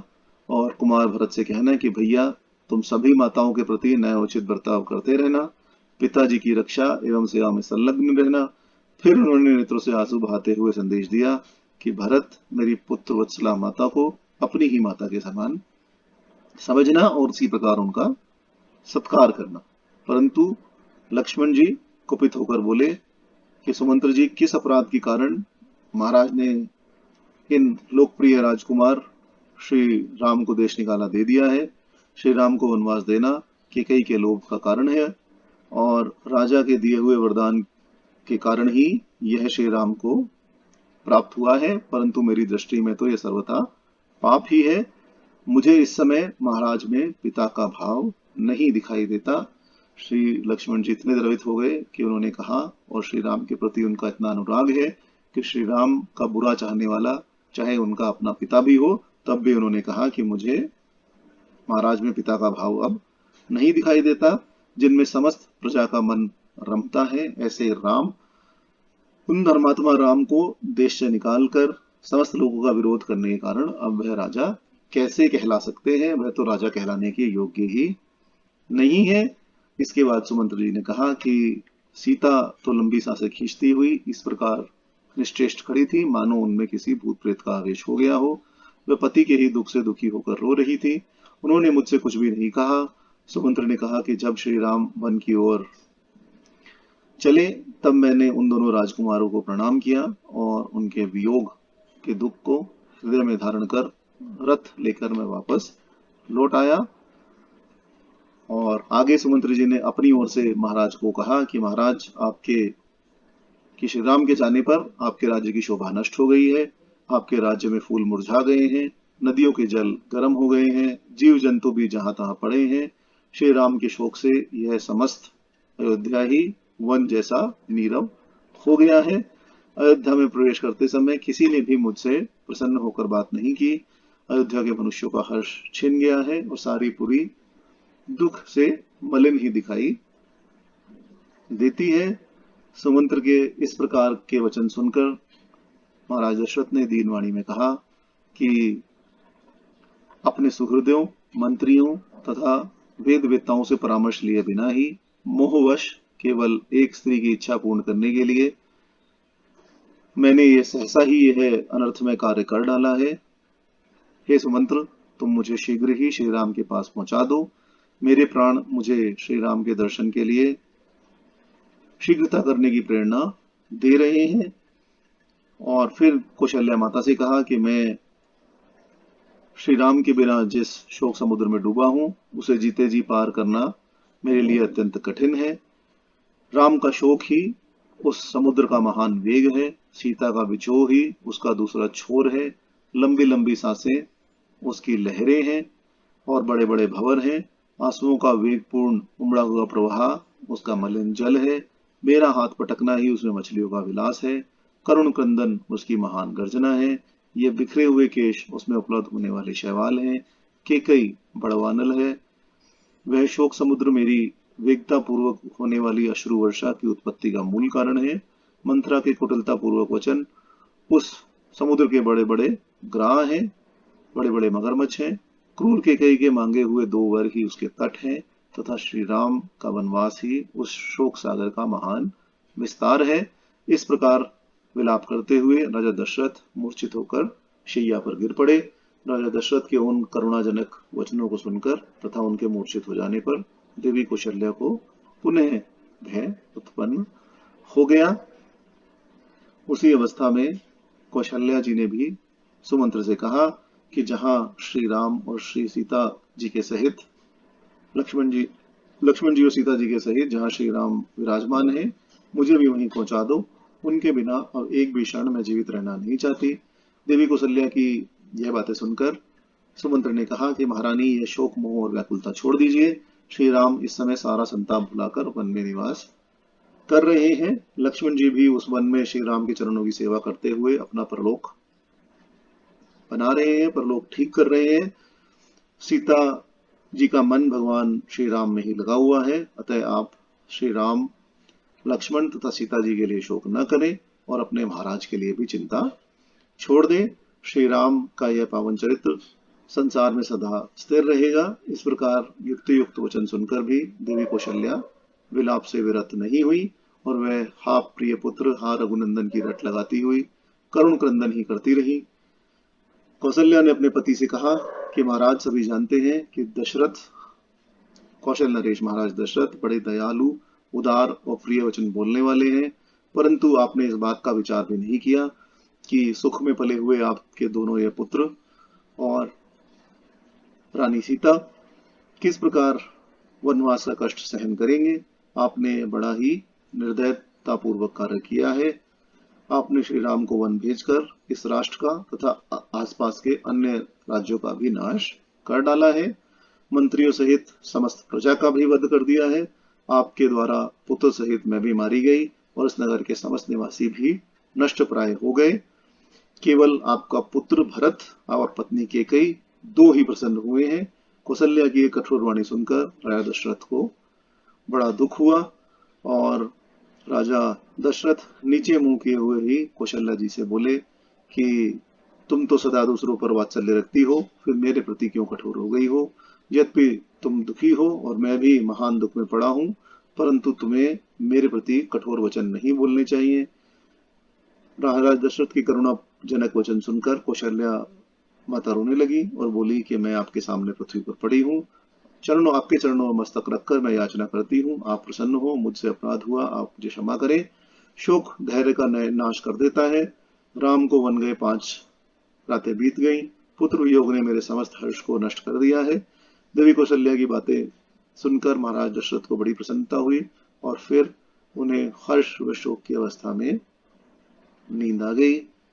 और फिर महाराज दशरथ ने वह कथा सुनाई जिसके कारण उनको यह पुत्र वियोग प्राप्त हुआ।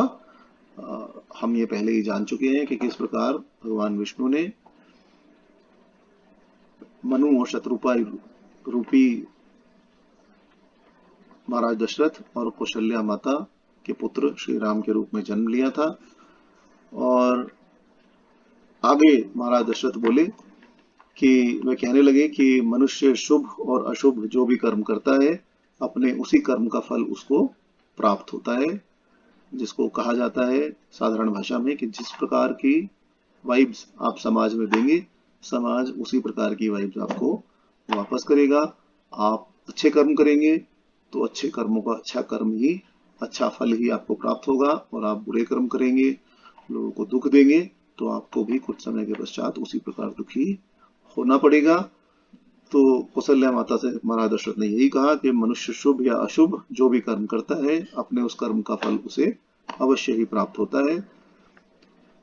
पिता के जीवन काल में जब मैं राजकुमार था तब लोग कहते थे कि राजकुमार दशरथ शब्द वेदी बाण चलाना जानते हैं। इस ख्याति के मोह में पड़कर एक दिन मैंने पाप कर डाला। एक दिन मैं शिकार खेलने के लिए सरयू नदी के तट पर गया। उस समय वहां सब और अंधकार छा रहा था। अचानक मुझे पानी में घड़ा भरने की आवाज सुनाई दी, किंतु वह आवाज मुझे इस प्रकार की पता चली कि जैसे कोई हाथी पानी पी रहा हो। तभी मैंने एक बाण निकाला और उस शब्द को लक्ष्य करके शब्द भेदी बाण चला दिया। वह बाण जैसे ही मैंने छोड़ा वैसे ही वहां पानी में गिरते हुए किसी वनवासी का हाहाकार मुझे स्पष्ट रूप से सुनाई दिया। और तब मैंने सोचा कि यह मैंने क्या कर डाला,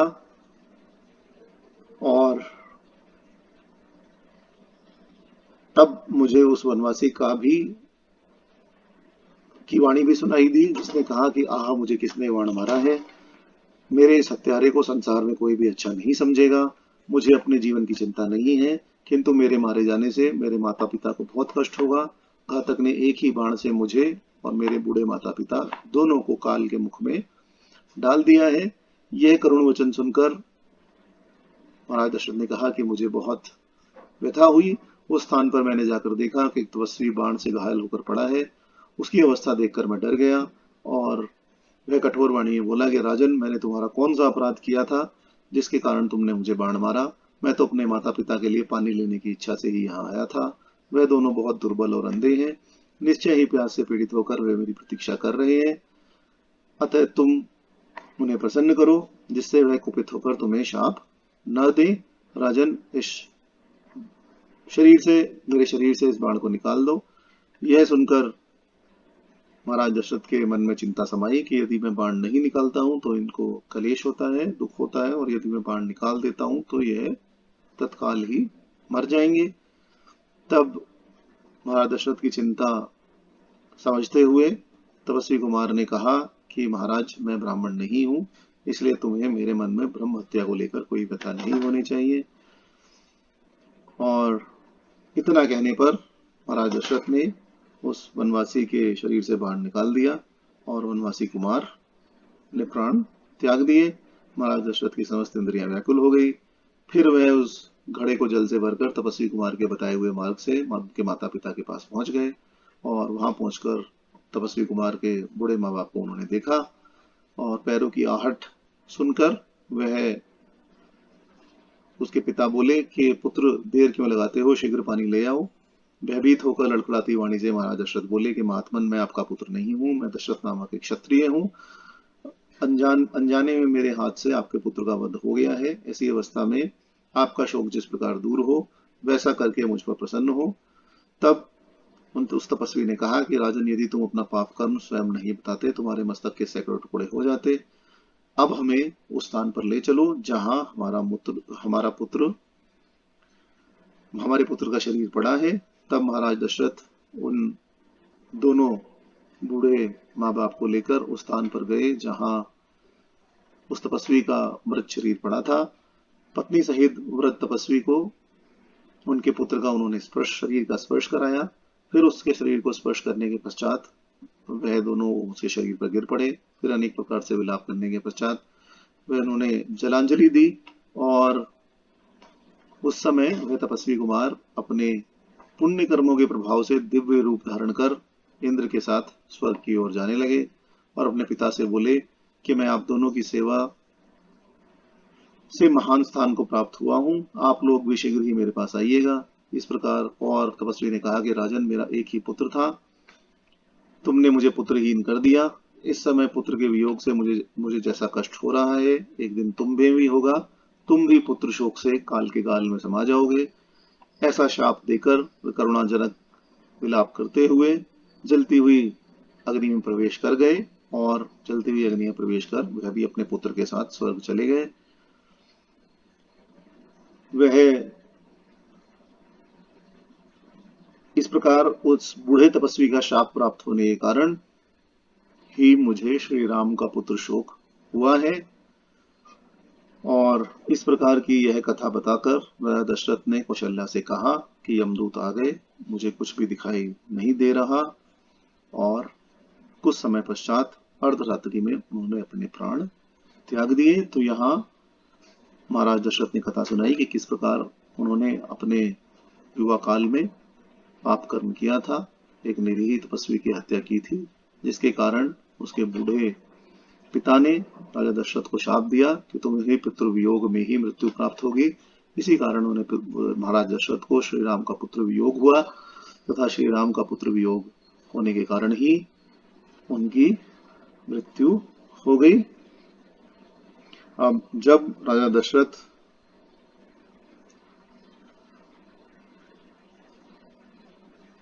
ने प्राण त्याग दिए, तब सवेरे बंदीजन आकर महाराज की स्तुति करने के लिए राजप्रसाद में प्रवेश किए। स्तुति होने लगी, परंतु जब सूर्योदय तक राजा बाहर नहीं निकले, तब महाराज दशरथ के समीप रहने वाली स्त्रियों ने शैया के पास जाकर उन्हें जगाने का प्रयास किया, परंतु फिर भी कोई हलचल न देखकर उन राजा के प्राण निकल जाने की आशंका हुई। कौशल्या और सुमित्रा उसी समय वहां पर अचेत अवस्था में पड़ी थी, और उनको इस प्रकार अचेत अवस्था में देखकर सभी ने यह समझ लिया कि इनके अचेत अवस्था के समय ही महाराज दशरथ के प्राण निकल गए। फिर वह सब रोने लगी, तथा रोने की आवाज से कौशल्या और सुमित्रा जी उठी। तब उन्होंने राजा को देखा और हे नाथ कहकर रानियां शोक संतप्त होकर रोने लगी।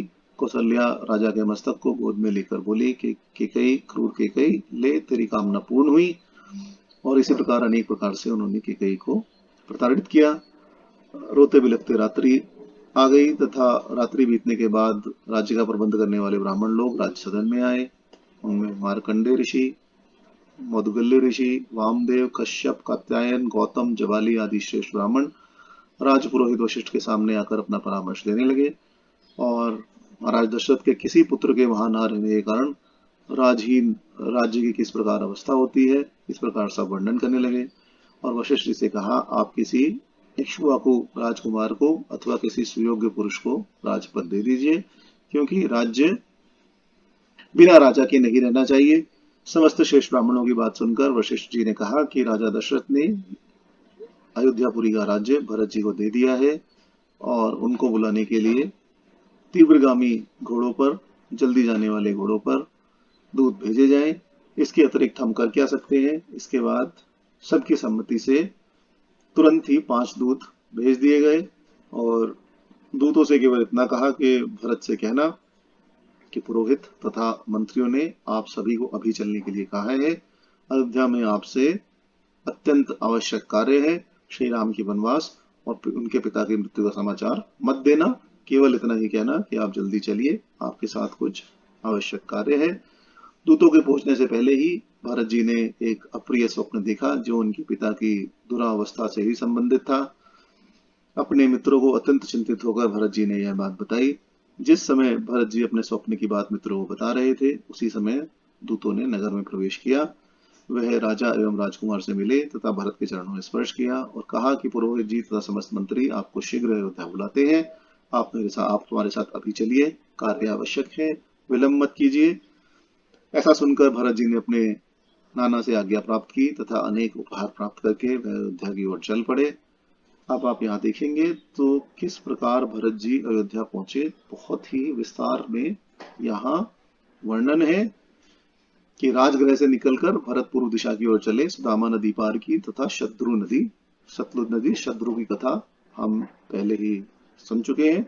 शत्रु नदी सतलुज को पार किया, वहां पार करके वह इलाधन नामक गांव के पास की नदी को भी पार किया और अपर नामक पर्वत नामक जनपद में गए। वहां शिला नाम की नदी बहती थी जो अपने भीतर पड़ी वस्तु को शिला रूप बना देती थी। उसे पार करने के बाद आग्नेय कोण में शल्यकर्ण नामक देश में गए जहां शरीर से कांटे निकालने की सहायता करने वाली औषधि होती थी। उसके पश्चात वे शिलवाहा नदी का दर्शन किया और पर्वतों को लांघकर चैत्रत नामक स्थान पर पहुंचे। उसके बाद पश्चिमी वाहिनी सरस्वती तथा गंगा के संगम से होते हुए वीर मत्स्य देश के उत्तरवर्ती राज्य में प्रवेश करके भरुंड वन के भीतर गए और पर्वतों से घिरी कुलिंगा नदी को पार कर यमुना नदी के तट पर पहुंचकर उन्होंने सेना को विश्राम कराया। इससे पता चलता है कि जो कि कई प्रदेश था वह सतलुज के पार था। मतलब आज का अफगानिस्तान आप कह सकते हैं कि एक प्रकार से अफगानिस्तान पाकिस्तान का जो एरिया है वहां कहीं केकई राज रहा होगा, क्योंकि यहाँ शत्रु नदी सतलुज नदी को क्रॉस करने की भी बात है और यह भी बात है कि कितनी नदियां कितने पर्वतों को क्रॉस करके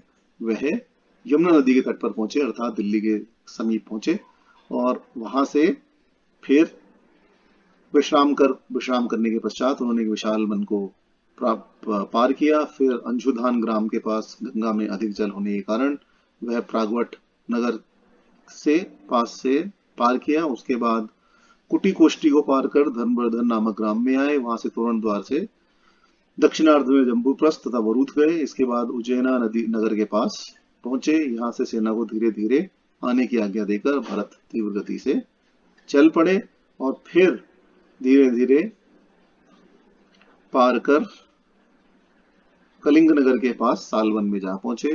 रात्रि विश्राम के बाद प्रातःकाल उन्होंने अयोध्यापुरी का दर्शन किया और और और और अयोध्या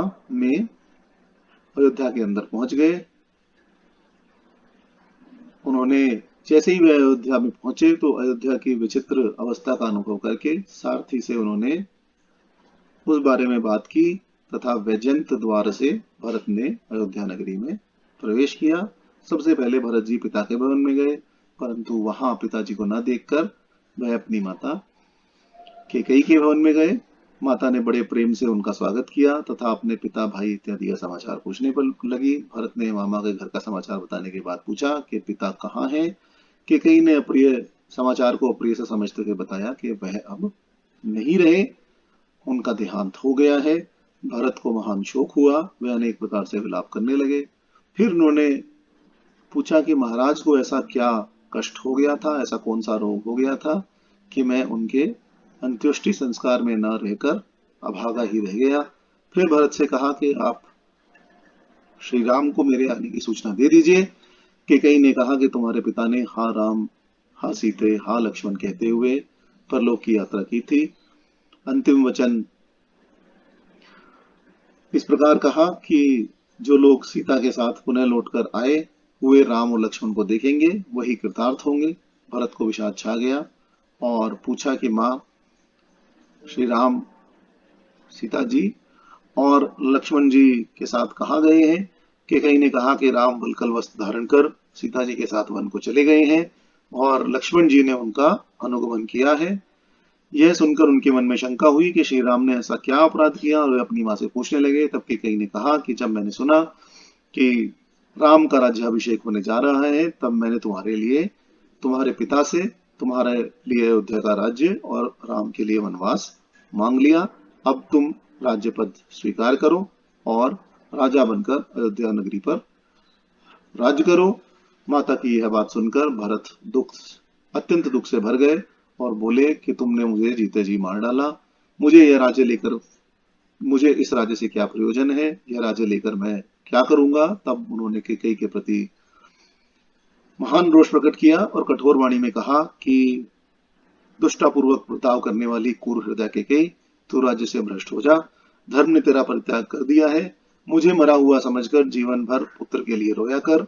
राज्य के लोभ में पड़कर क्रूरतापूर्वक कर्म करने वाली पतिघातिनी, तू माता के रूप में मेरी शत्रु है।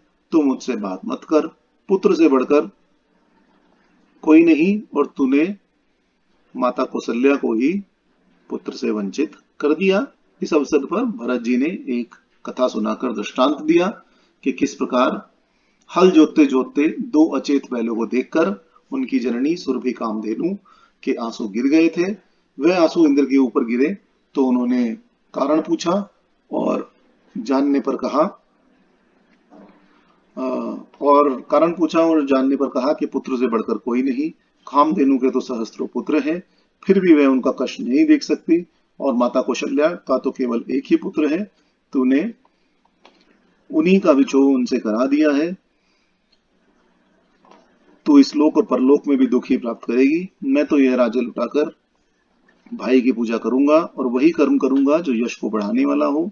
श्री राम को लौटाकर लाने के लिए जो भी यत्न संभव होगा वह मैं करूंगा। वन में प्रवेश करूंगा तथा श्री राम को वापस ले आऊंगा। मैं तेरे किए हुए पाप का बोझ नहीं ढो सकता।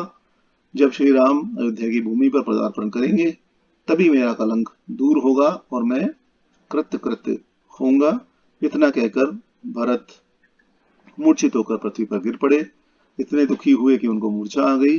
चेतना होने पर जब भरत उठे तब उन्होंने कैकेयी की निंदा करते हुए मंत्रियों से कहा कि मैं राज्य नहीं चाहता और न कभी मैंने माता से इसके विषय में बात ही की है। श्री राम के वनवास जाने का मुझे बिल्कुल भी ज्ञान नहीं था। भरत की आवाज सुनकर कौशल्या ने सुमित्रा से कहा कि मैं उसे देखना चाहती हूँ। उसी समय भरत भी माता कौशल्या के भवन की ओर चल दिए। भरत से मिलते ही वह फूट फूट कर रोने लगी तथा उन्होंने कहा कि पुत्र, तुम राज्य चाहते थे, जो तुम राज्य चाहते थे वह तुम्हें प्राप्त हो गया, परंतु कैकेयी ने बड़े ही क्रूर कर्म के द्वारा वह पाया है। मेरे पुत्र को वनवासी बना दिया। तुम मुझे भी शीघ्र ही वहां छोड़ आओ जहां श्री राम है। अब तुम राज्य करो।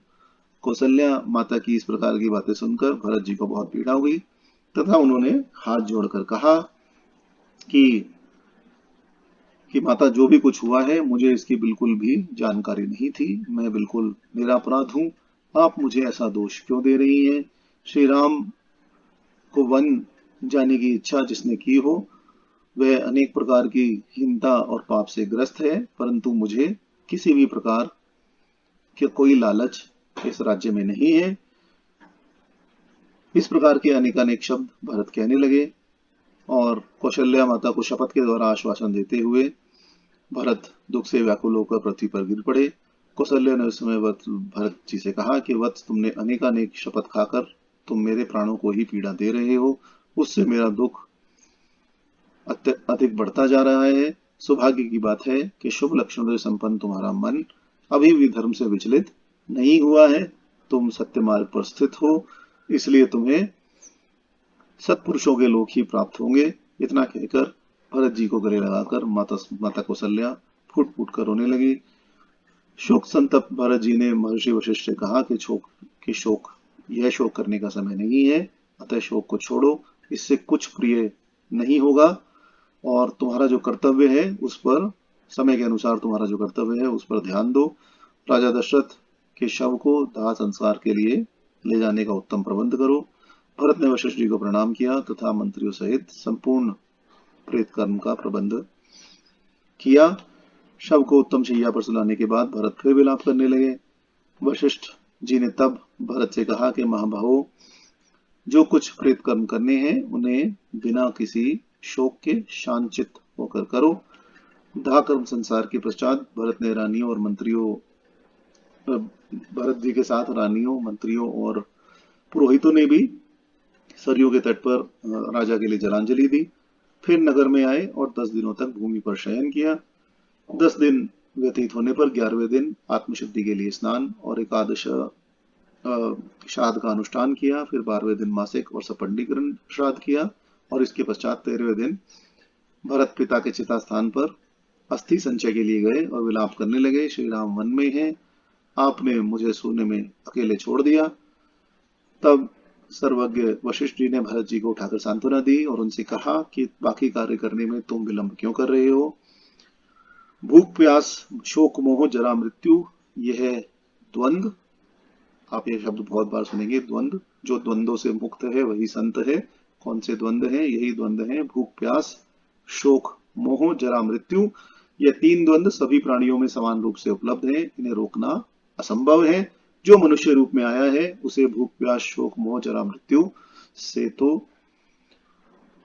तो अवगत होना ही है, इसलिए ऐसी स्थिति में शोकाकुल नहीं होना चाहिए। सुमंत्र जी ने शत्रुघ्न को उठाकर उनका चित्त शांत किया तथा समस्त प्राणियों के जन्म मरण की अनिवार्यता का उपदेश सुनाया तथा अन्य सभी क्रियाएं पूर्ण करने के लिए उनको प्रेरित किया। 13वें दिन का कार्य पूर्ण करने के पश्चात श्री राम के पास जाने का विचार करते हुए शत्रुघ्न ने भरत जी से कहा कि पिताजी ने ऐसा क्यों किया? लक्ष्मण तो नामी शूरवीर हैं, उन्होंने नारी के वश में हुए राजा को युद्ध में क्यों नहीं हराया? उनको निरुद्ध कर लेना चाहिए था। जब इस प्रकार बोल रहे थे उसी समय कुब्जा समस्त आभूषणों से विभूषित होकर राजभवन के पूरे द्वार पर आ खड़ी हुई। उसे देखते ही द्वारपाल ने उसे पकड़कर शत्रुघ्न के हाथ में दे दिया और कहा कि जिसके कारण श्री राम को वनवास प्राप्त हुआ है वह यही पापनी है। शत्रुघ्न रोष में भरकर कुब्जा को धरती पर घसीटने लगे। जिस समय वह कुब्जा मंथरा घसीटी जा रही थी कि कहीं उसे बचाने के लिए आई, परंतु शत्रुघ्न ने शोक रोषपूर्ण शब्दों में ऐसी कठोर वाणी की कही से कही कि वह भय से कांपने लगी और पुत्र की शरण में आई। भरत जी ने शत्रुघ्न से कहा कि इन्हें क्षमा कर दो, स्त्रियां सभी के लिए अवध्या हैं, इनका वध नहीं करना चाहिए। श्री राम को यदि यह पता चलेगा कि हमने केकई और मंथरा का वध कर डाला है तो वह हमसे बोलना ही छोड़ देंगे, इसलिए ऐसा मत करो और इन दोनों को छोड़ दो। 14वें दिन समस्त राजकर्मचारी भरत जी से बोले कि इस राज्य का कोई स्वामी नहीं है, अतः आप राजा बने और इसका राज्यभार संभाले, इस राज्य का राज्यभार संभाले।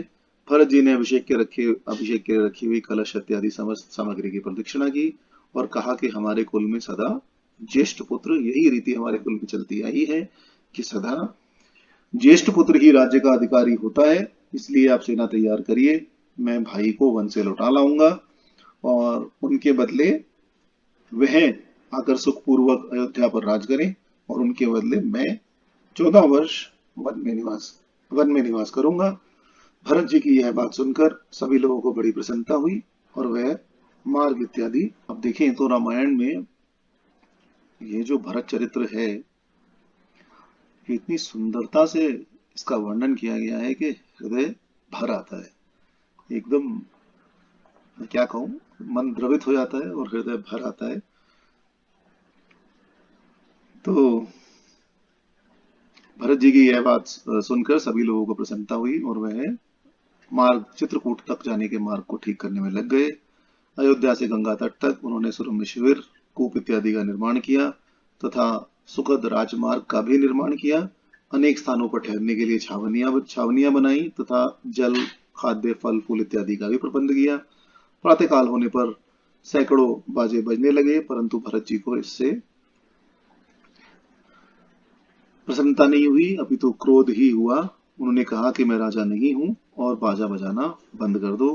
राजोचित व्यवहार मुझे अपने साथ नहीं चाहिए, क्योंकि मैं राजा नहीं हूं, मैं केवल श्री राम का सेवक हूं। उस समय महर्षि वशिष्ठ जी ने दशरथ जी की सभा भवन में प्रवेश किया और आसन ग्रहण करने के बाद दूतों से ब्राह्मणों, योद्धाओं, अमात्यों, सेनापतियों, राजकुमारों, भरत व शत्रुघ्न तथा अमात्य युधिष्ठिर और सुमंत्र को भी बुलाने की आज्ञा दी। भरत जी जब आए तब उनका राजा दशरथ जी के समान ही अभिनंदन किया गया। महाराज वशिष्ठ जी ने मधुर वचन से कहा कि आपको महाराज दशरथ यह पृथ्वी देकर स्वर्गवासी हुए हैं, उनकी आज्ञा मानकर अपना अभिषेक करा लो।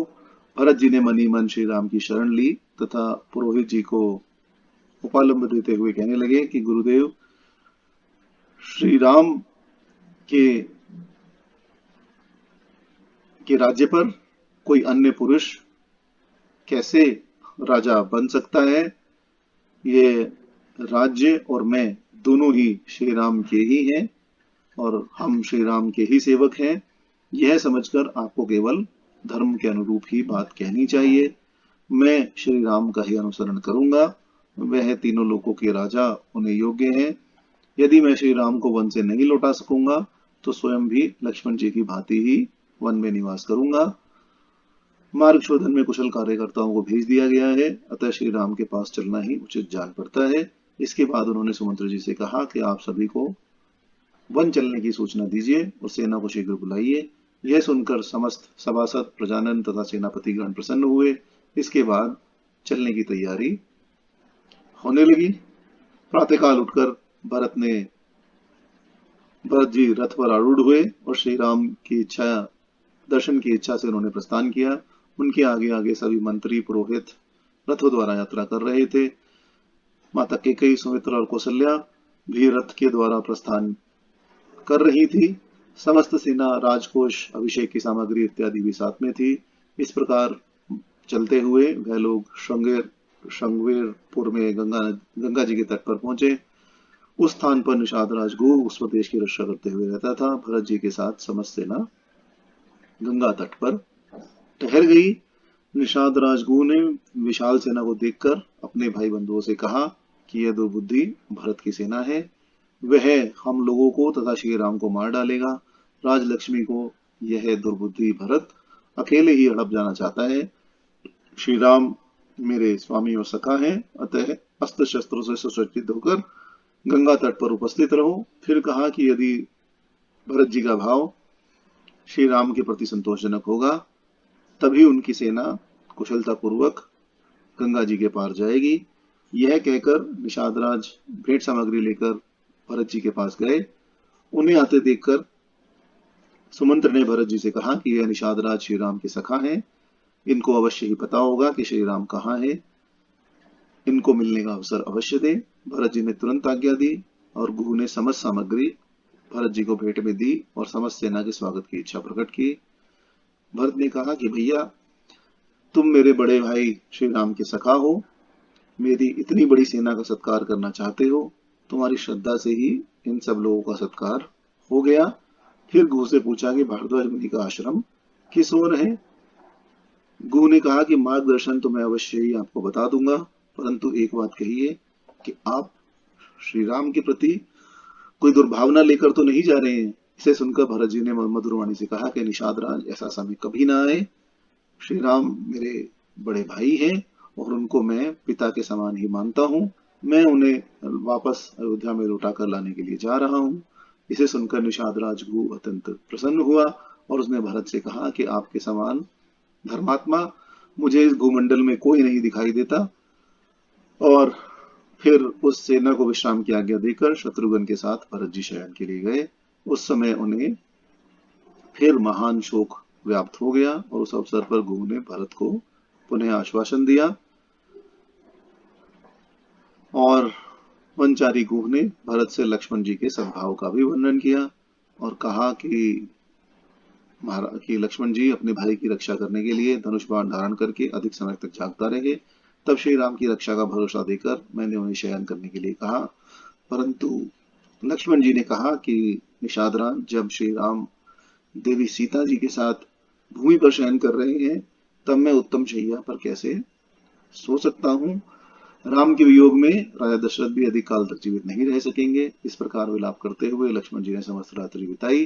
फिर वे श्री राम तथा लक्ष्मण जी प्रातः होने पर केशव को वट के दूध से जटा रूप देकर गंगा जी की ओर चल दिए। गुह से यह सुनने के बाद कि श्री राम ने जटा धारण की है, भरत अत्यंत चिंतामग्न हो गए। उन्हें चिंता हो गई कि अब श्री राम शायद ही वापस लौटे और वह अत्यंत व्यथित होकर रोने लगे और उन्हें देखकर शत्रुघ्न जी भी रोने लगे। सभी माताएं भी वहां आ पहुंची और तब माता कौशल्या ने भरत जी को गोद में लिया और अनेक प्रकार की सांत्वना युक्त बातें कहने लगी। कुछ समय पश्चात जब भरत जी का चित्त स्वस्थ हुआ तब उन्होंने कहा कि मैंने कोई अप्रिय बात नहीं सुनी है। फिर गुह से पूछा कि मेरे भाई कहाँ टिके थे, उनका बिछोना कैसा था, कहाँ उन्होंने रात्रि व्यतीत की, मुझे यह सब दिखाओ।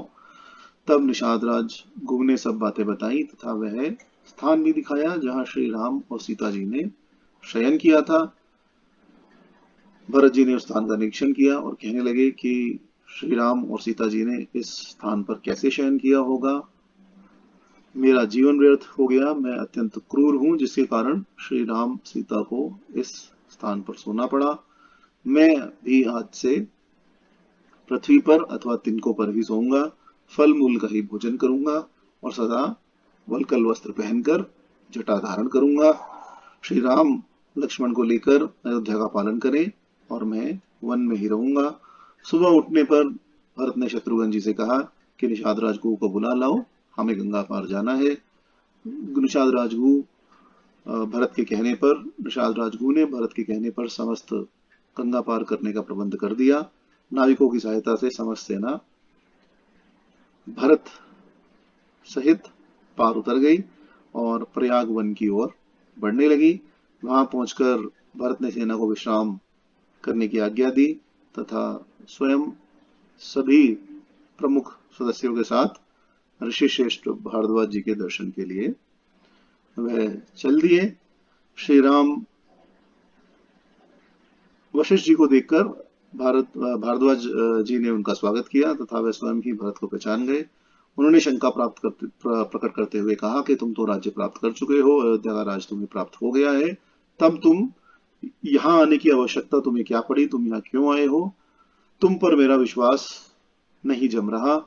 ऐसी मुनिश्रेष्ठ की बातें सुनकर भरत को अत्यंत दुख हुआ तथा भरत जी ने कहा कि श्री राम के वनवास में मेरा कोई अपराध नहीं है, आप ऐसी कठोर बातें ना कहें। मैं तो श्री राम को अयोध्या वापस लौटा लाने और उनके चरणों की वंदना करने के लिए जा रहा हूँ।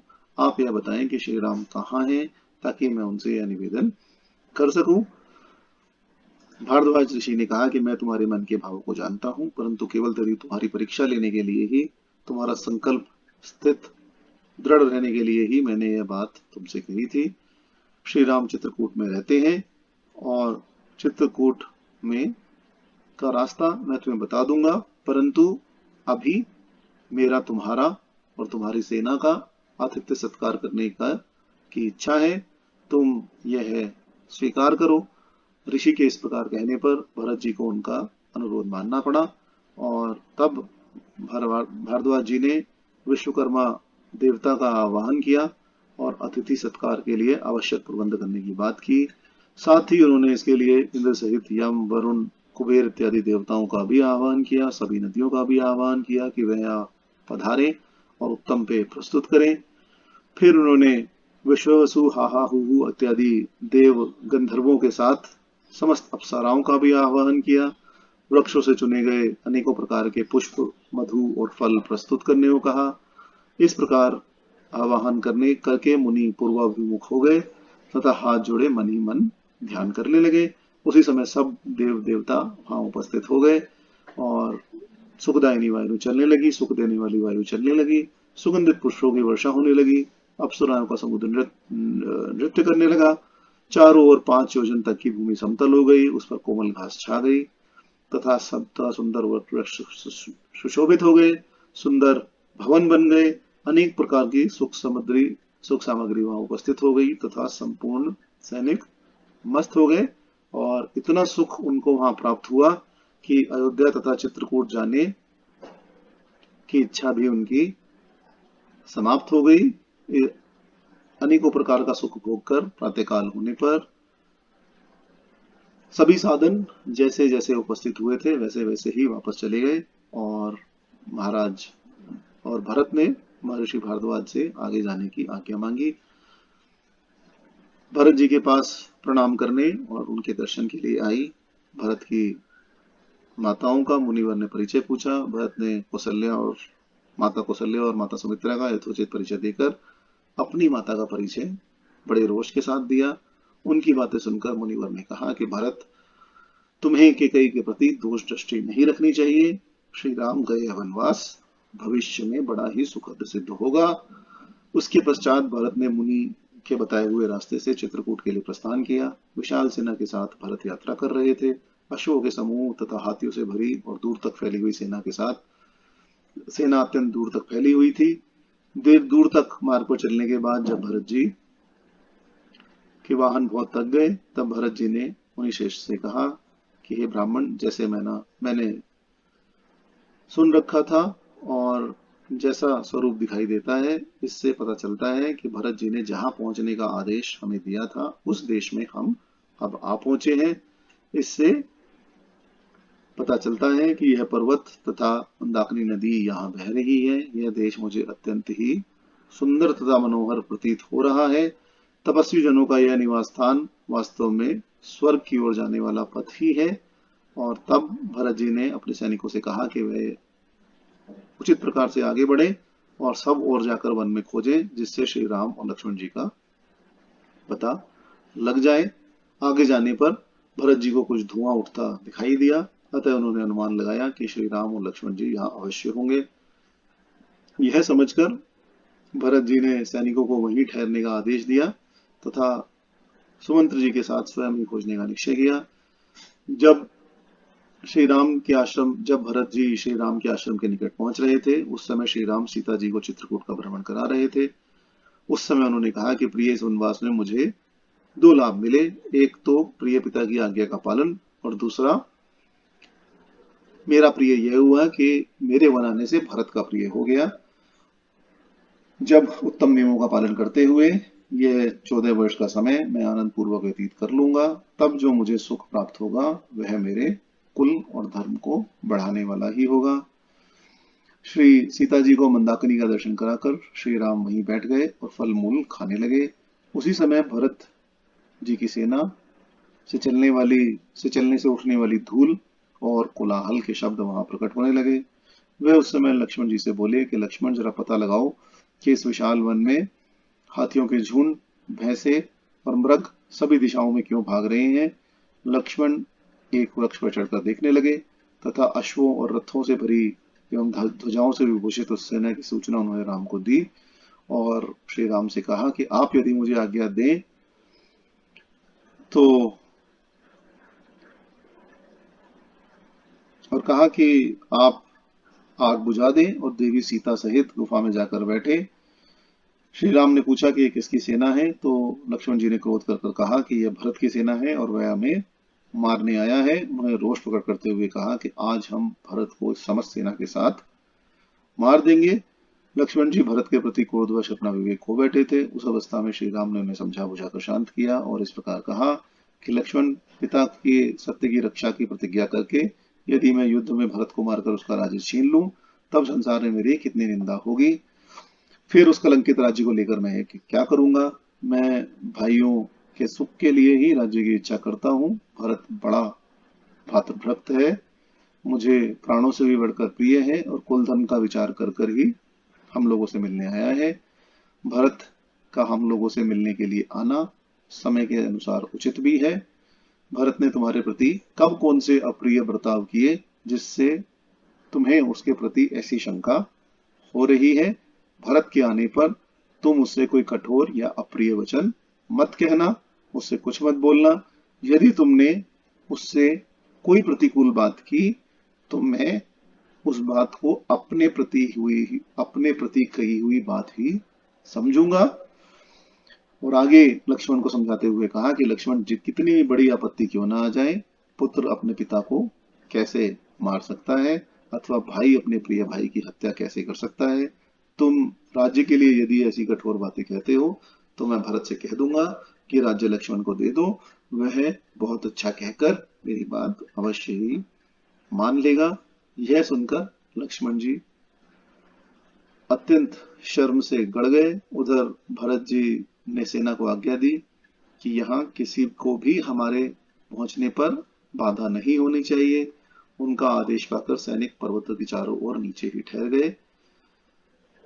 भरत जी ने अपने साथ आए हुए निषादों को वन में श्री राम के आश्रम खोजने की आज्ञा दी तथा स्वयं भी मंत्रियों, कुरवासियों, गुरुजनों के साथ पैदल ही श्री राम के आश्रम को खोजने लगे। श्री राम से मिलने की उनकी उत्कंठा इतनी अधिक थी कि वह उसी समय एक शाल के वृक्ष पर चढ़ गए और शाल के वृक्ष पर चढ़कर श्री राम के आश्रम पर सुलगती हुई आग का उन्होंने धुआं देखा। इससे उन्हें अत्यंत प्रसन्नता हुई और उन्होंने कहा कि श्री राम यही है। सबको वहीं ठहराकर वह गुरु के साथ श्री राम के आश्रम की ओर चल दिए। भरत अपने मन में दुख का भाव लेकर आश्रम की ओर बढ़ रहे थे। उन्हें ऐसा लग रहा था कि वन का कष्ट श्री राम को मेरे कारण ही प्राप्त हुआ है। आश्रम के पास का दृश्य देखते हुए भरत ने कुटिया में बैठे श्री राम को देखा, जो सिर पर जटाजूट धारण किए हुए थे। उनके साथ ही वेदवती सीता जी तथा लक्ष्मण जी भी बैठे हुए थे। श्री राम को देखकर भरत आर्तभाव से विलाप करने लगे और श्री राम के चरणों से पर पहुंचने से पहले ही वे पृथ्वी पर गिर पड़े तथा दीन वाणी में उन्होंने श्री राम को पुकारा। शत्रुघ्न ने भी रोते रोते श्री राम के चरणों में प्रणाम किया। श्री राम ने दोनों को छाती से लगा लिया। इसके पश्चात श्री राम सुमंत्र और घू से मिले। तब उन सभी ने तब श्री राम भरत से कहने लगे कि पिताजी कहाँ थे कि तुम इस समय वन में आए हो? भाई महाराज जीवित तो है ना? कहीं रोते रोते वैसे ऐसा परलोकवासी तो नहीं हो गए हैं, इसलिए तुम्हें आना पड़ा। फिर श्री राम सभी माताओं गुरुजनों का हालचाल पूछने लगे। राज्य कैसा करना चाहिए, इस विषय पर अनेक बातें उन्होंने भरत जी से बताई। और इसके पश्चात संपूर्ण राज्य पद्धति का वर्णन करने के बाद श्री राम ने भरत जी से पूछा कि तुम राज्य छोड़कर यहाँ पर क्यों आए हो? तुम्हारा क्या प्रयोजन है? ऐसा क्या कारण है कि तुम्हें राज्य छोड़कर समस्त सेना के साथ यहाँ आना पड़ा? तब भरत जी ने महाराज दशरथ के परलोकवासी होने की जानकारी दी तथा प्रार्थना की कि आप राज्य ग्रहण करके अपना अभिषेक कराइए। सभी प्रजा एवं माताएं हमारे साथ यहाँ आई हैं। श्री राम ने कहा कि भाई तुम बताओ कि मेरे जैसा पुरुष राज्य के लिए पिताजी की आज्ञा का उल्लंघन कैसे कर सकता है? मुझे तुम्हारे अंदर जरा भी दोष दिखाई नहीं देता। जो भी कुछ हुआ उसमें तुम्हारी कोई भी गलती नहीं थी। पिताजी ने मुझे 14 वर्ष का वनवास तथा तुम्हें राज्य प्रदान किया है और अब वह स्वर्गवासी हो गए हैं, इसलिए अपने वचन भी वापस नहीं ले सकते। अतः अब तो हमें उनकी आज्ञा माननी ही चाहिए। श्री राम की बात सुनकर भरत ने कहा कि मैं नियमानुसार राज्य का अधिकारी नहीं बनना चाहता। मुझे दिया गया राजधर्म का उपदेश, आपने जो मुझे राजधर्म का उपदेश दिया है, यह मेरे किस काम आएगा? आप मेरे साथ अयोध्या चले तथा अपना अभिषेक कराएं। इसके बाद भरत ने कहा कि आप पिता को जलांजलि दीजिए। आपका स्मरण करते करते ही वह स्वर्ग की ओर गए हैं। भाई की करुणाजनक बात सुनकर श्री राम दुख के कारण अचेत हो गए तथा वृक्ष की भांति पृथ्वी पर गिर पड़े। फिर सीता सहित तीनों भाई रोने लगे। चेतना आने पर पिता को स्मरण कर श्री राम विलाप करने लगे। फिर उन्होंने भाइयों के साथ मंदाकिनी के तट पर वह गए और तथा राजा दशरथ के लिए जल दिया।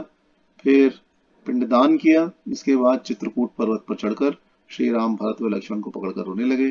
सीता सहित सभी भाइयों के रुदन के शब्द से सिंहों के दहाड़ने के समान ध्वनि होने लगी। सैनिक आशंकित हो गए, परंतु श्री राम अन्य भाइयों को देखकर उसी ओर दौड़ पड़े। श्री राम वेदी पर विराजमान थे। समस्त प्रजा रोने लगी।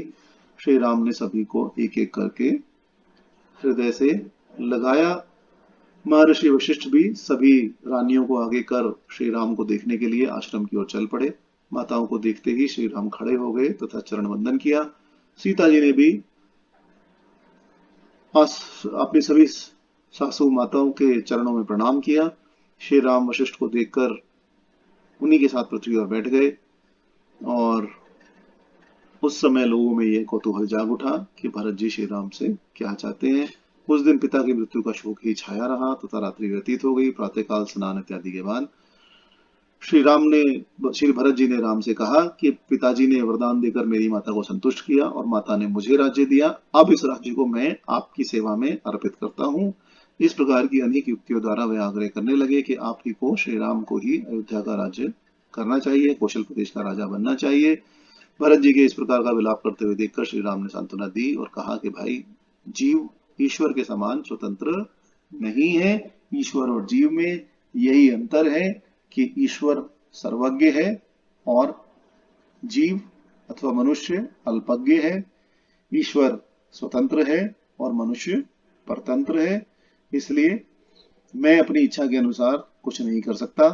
काल इस पुरुष को इधर उधर खींचता रहता है और अनेक प्रकार की लौकिक उन्नतियों की ओर अग्रसर करता है तथा उसका पतन भी करता है। संयोग का अंत वियोग और जीवन का अंत मृत्यु ही है। मृत्यु मनुष्य के साथ सदा चलती रहती है, साथ ही बैठती है और यात्रा में भी जाकर मनुष्य के साथ ही लौटती है। मनुष्य इस संसार में इसी प्रकार बहता है जिस प्रकार एक काठ, एक लकड़ी किसी नदी में बह रही होती है, दो लकड़ियां, दो काठ कभी कभी एक दूसरे से मिलती हैं, कभी अलग होती हैं। इसी प्रकार स्त्री, पुत्र, कुटुंब और धन भी मिलकर बिछुड़ जाते हैं, क्योंकि वियोग अवश्यंभावी है। संयोग हुआ है तो वियोग होगा ही। जैसे नदियों का प्रवाह नहीं लौटता, वैसे ही ढलती अवस्था भी, उम्र भी कभी नहीं लौटती। यह सोचकर मनुष्य मनुष्य को अपने मन को आत्मा के कल्याण के कर्मों में लगाना चाहिए, क्योंकि सभी लोग अपना कल्याण का चाहते हैं। और हमारे धर्म शास्त्रों में भी यही कहा जाता है कि धर्म केवल सुख प्राप्ति के लिए ही किया जाता है, दुख प्राप्ति के लिए कोई किसी प्रकार का धर्म नहीं करता। अतः भरत, तुम अब स्वस्थ हो जाओ, तुम्हें शोक नहीं करना चाहिए, जाकर अयोध्यापुरी में निवास करो, क्योंकि पिताजी ने यही तुम्हारे लिए आदेश दिया था, और मैं भी पिता की आज्ञा का पालन करते हुए वन में ही रहूंगा। श्री राम की बात सुनकर भरत जी ने कहा कि रघुवीर, इस जगत में जैसे आप हैं वैसा दूसरा कोई हो ही नहीं सकता। लोक इस लोक में एक किंवदंती यह है कि अंत काल में प्राणी मोहित हो जाता है, उसकी बुद्धि नष्ट हो जाती है। राजा दशरथ ने भी ऐसा कठोर कर्म कर कर यह किंवदंती सत्य ही की है। उन्होंने धर्म का उल्लंघन किया है। आप इसे पलट दीजिए। जो पिताजी की भूल को ठीक करता है, उत्तम संतान वही है। अतः आप पिताजी की उत्तम संतान बने रहिए और अनुचित कर्मों का समर्थन मत कीजिए। आप केकई की, मेरी, पिताजी की, सुहृदय गुणों की, पूर्ववासियों की, राष्ट्र की एवं प्रजा की रक्षा के लिए मेरी प्रार्थना स्वीकार कीजिए। और मैं आपके चरणों में माथा टेक कर याचना करता हूँ। यदि आप मेरी प्रार्थना को ठुकरा कर वन को ही जाएंगे, तो मैं भी आपके साथ ही जाऊंगा। इस प्रकार के अनेक विनय युक्त वचन श्री भरत जी ने श्री राम से कहे और उनको अयोध्या का राज्य करने के लिए प्रेरित किया, तथा अयोध्या वापस लौटाने के लिए लौटा कर लाने का जितना प्रयास वे कर सकते थे वह प्रयास किया। श्री राम के भरत को उत्तर दिया कि तुमने जो भी कुछ कहा वह सर्वथा तुम्हारे योग्य है, तुम्हारे चरित्र के अनुकूल है। परंतु पिताजी का जब तुम्हारी माता के साथ विवाह हुआ था, तब तुम्हारे नाना ने केकई के पुत्र को राज्य देने की शर्त रखी थी। उसके बाद देवासुर संग्राम में तुम्हारी माता ने महाराज की बड़ी सेवा की। उसे संतुष्ट होकर राजा ने उन्हें 2 वर देने का वचन दिया। उसी से प्रेरित होकर राजा ने 2 वर दिए और पिता की आज्ञा मानकर 2 वर दिए, जिसमें तुम्हें राज्य दिया और मुझे वनवास जाने की आज्ञा दी। अब पिता की आज्ञा मानकर तुम उन्हें सत्यवादी बनाओ, केकई को रण से मुक्त करो और नरक में गिरने से बचाओ, तथा अन्य माताओं का भी आनंद बढ़ाओ। तुम शीघ्र ही अयोध्या लौट जाओ और प्रजा को सुख दो। मैं भी श्री सीता जी और लक्ष्मण जी के साथ दंडकारण्य में प्रवेश करूंगा। जब श्री राम भरत जी को समझा रहे थे, उसी समय ब्राह्मण शिरोमणि जाबाली ने श्री राम से धर्म विरुद्ध बातें कही और वे बोले कि आप बुद्धिमान होकर निरर्थक वचन मन में ला रहे हैं। संसार में कौन पुरुष किसका बंधु है और किसको क्या पाना है। जीव अकेला ही आता है और अकेला ही नष्ट होता है। जो किसी प्रकार आसक्त होता है उसे केवल पागल ही समझना चाहिए। इसलिए आपको पिताजी के राज्य को छोड़कर इस दुख में कुत्सित मार्ग पर नहीं चलना चाहिए। आप अपना अभिषेक कराइए और राज्य भोग करते हुए अयोध्या में सुख भोगिए। पिता जीव के जन्म में निमित्त कारण होता है और पिता को जहां जाना था वह चले गए। आप क्यों कष्ट उठाते हैं? जो प्राप्त हुए अर्थ का परित्याग करके धर्म परायण हुए हैं, मैं उन्हीं के लिए शोक करता हूँ। वह इस जगत में धर्म के नाम पर केवल दुख भोग कर मृत्यु को नष्ट हो गए हैं। अष्टकादि जितने श्राद्ध हैं उनके देवता पितृ हैं। श्राद्ध का दान पितरों को मिलता है, यह सोचकर लोग श्राद्ध करते हैं, परंतु मेरे विचार से इसमें केवल अन्न का ही नाश होता हुआ। मरा हुआ मनुष्य अन्न कैसे खाएगा? यहाँ खाया हुआ अन्न दूसरों के शरीर में चला जाता है, तो प्रदेश जाने वाले के लिए तो श्राद्ध ही कर देना चाहिए। मार्ग में दिए भोजन उचित नहीं है। देवताओं के लिए यज्ञ, पूजन, दान तथा यज्ञ की दीक्षा, तपस्या, सन्यासी बनना इत्यादि वाले ग्रंथ बुद्धिमान मनुष्यों ने दान की और लोगों की प्रवृत्ति कराने के लिए ही बनाए हैं। आप अपने मन में यह निश्चय कीजिए कि इस लोक के अतिरिक्त कोई अन्य लोक नहीं है। जो राजा प्रत्यक्ष लाभ करता है उसका आश्रय लीजिए और इस प्रकार अयोध्या का राज्य ग्रहण कीजिए। जबाली जी के इस प्रकार की बात सुनकर श्री राम ने कहा कि विप्रवर, आपने जो बात कही है वह वास्तव में कर्तव्य रूप में दिखाई देती है और अनेकों मनुष्य आपकी कही हुई बातों का अनुचरण कर कर इस संसार में जीवित रहते हैं तथा अधर्म मार्ग पर चलते हैं, परंतु वास्तव में वह करने योग्य नहीं है। पथ्य दिखने पर भी, चलने का मार्ग दिखने पर भी न चलने योग्य मार्ग है। जो पुरुष धर्म अथवा मेद की मर्यादा रखता है, मेद की मर्यादा त्याग देता है, वह पाप कर्म में प्रवृत्त हो जाता है। उसके आचार और विचार दोनों भ्रष्ट हो जाते हैं। वह कभी सम्मान नहीं पाता। आचार ही बताता है कि कौन सा पुरुष उत्तम है और कौन अधम, कौन वीर है, कौन कौन व्यर्थ है, कौन पवित्र है और कौन कौन अपवित्र है। आपका उपदेश चोला तो धर्म का पहने हुए है, परंतु वास्तव में अधर्म ही है। आपकी बात स्वीकार करके वेदोक्त शुभ कर्मों का अनुष्ठान यदि मैं छोड़ दूं तो इस जगत में दुराचारी तथा कुल को कलंकित करने वाला ही समझा जाऊंगा। जहां अपनी प्रतिज्ञा तोड़ दी जाती है, वहां उस वृत्ति के अनुसार आचरण करने में किसी भी प्रकार का लाभ नहीं होता। आपके कथनानुसार पितादि आदि में यदि कुछ भी नहीं है, तो आपके बताए हुए मार्ग पर चलने पर पहले मैं स्वेच्छाकारी होऊंगा, फिर सब लोग स्वेच्छाकारी होंगे। सत्य का पालन ही राजाओं का दया धर्म प्रधान है। सत्य ही संपूर्ण लोक में प्रतिष्ठित है। झूठ बोलने वाले मनुष्य से सब लोग उसी प्रकार डरते हैं जिस प्रकार सांप से डरते हैं। जगत में सत्य ही ईश्वर है। सत्य से बढ़कर कोई परम पद नहीं है। मैं सत्य प्रतिज्ञ हूं। ऐसी दशा में पिता के आदेश का यदि मैं पालन नहीं करूंगा, तब कोई अन्य किस प्रकार धर्म मार्ग पर स्थित रहेगा।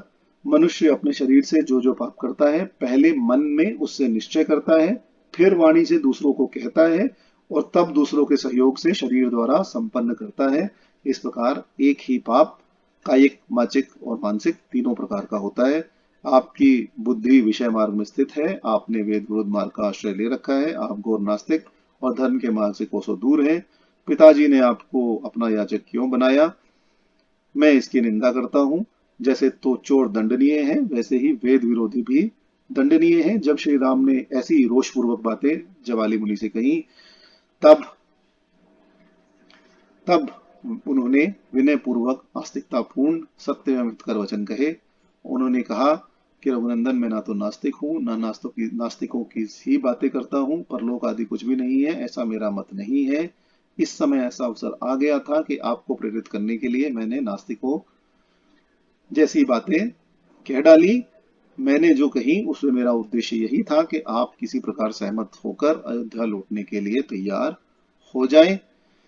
तब श्री राम को रुष्ट जानकर महर्षि वशिष्ठ ने भी यही कहा कि महर्षि जबाली नास्तिक नहीं है, इन्होंने केवल तुम्हें लौटाकर वापस अयोध्या लाने के लिए सब कुछ कहा। तुम लोकों की उत्पत्ति का वृतांत सुनो। और इसके पश्चात उन्होंने लोकों की, वशिष्ठ मुनि ने लोकों की उत्पत्ति का वृतांत सुनाया। अब एक प्रश्न बहुत बार पूछा जाता है, पहले अंडा आया या मुर्गी आई? तो इसका उत्तर सनातन धर्म में बहुत पहले दे दिया गया था। ऐसा कुछ नहीं है कि इसका उत्तर संसार जगत में नहीं है और किसी को नहीं पता। उसका उत्तर सनातन धर्म में यही है कि पहले संपूर्ण पृथ्वी जल में थी, उसके बाद भगवान ने अपनी शक्ति एक अंडे के रूप में, अंड में स्वर्ण रूप में जल में स्थापित कर दी और वह अनेकों वर्षों तक, हजारों वर्षों तक, करोड़ों वर्षों तक वह शक्ति जल में पड़ी रही। फिर धीरे धीरे उस शक्ति से सभी देवताओं का प्रादुर्भाव हुआ और जल के भीतर ही पृथ्वी का भी निर्माण हुआ। फिर देवों के साथ ब्रह्मा प्रकट हुए। फिर ब्रह्मा जी ने विष्णु भगवान का आह्वान किया। विष्णु भगवान वराह का रूप धारण करके उन्होंने पृथ्वी को जल से निकाला तथा संपूर्ण जगत की सृष्टि की। ब्रह्मा से मरीचि तथा उनके पुत्र कश्यप हुए, कश्यप से विश्ववान, उनसे व्यवस्थ मनु जो प्रथम प्रजापति थे। मनु के पुत्र इक्ष्वाकु हुए, वही अयोध्या के प्रथम राजा हुए। इस प्रकार वशिष्ठ जी ने क्रम पूर्वक संपूर्ण इक्ष्वाकु वंश का वर्णन किया और कहा कि राजा दशरथ के ज्येष्ठ पुत्र तुम हो, यह राज्य तुम्हारा राज्य है, इसको ग्रहण करो। इस संसार में पुरुष के तीन ही गुरु होते हैं, आचार्य, पिता और माता। अतः तुम मेरी आज्ञा का पालन करो। गुरु वशिष्ठ की बात सुनकर श्री राम ने उत्तर दिया कि माता और पिता ने जो उपकार किया है उसका बदला सहज नहीं चुकाया जा सकता। मेरे पिता ने मुझे जो आज्ञा दी है वह मैं किसी भी कारण से मिथ्या नहीं कर सकता।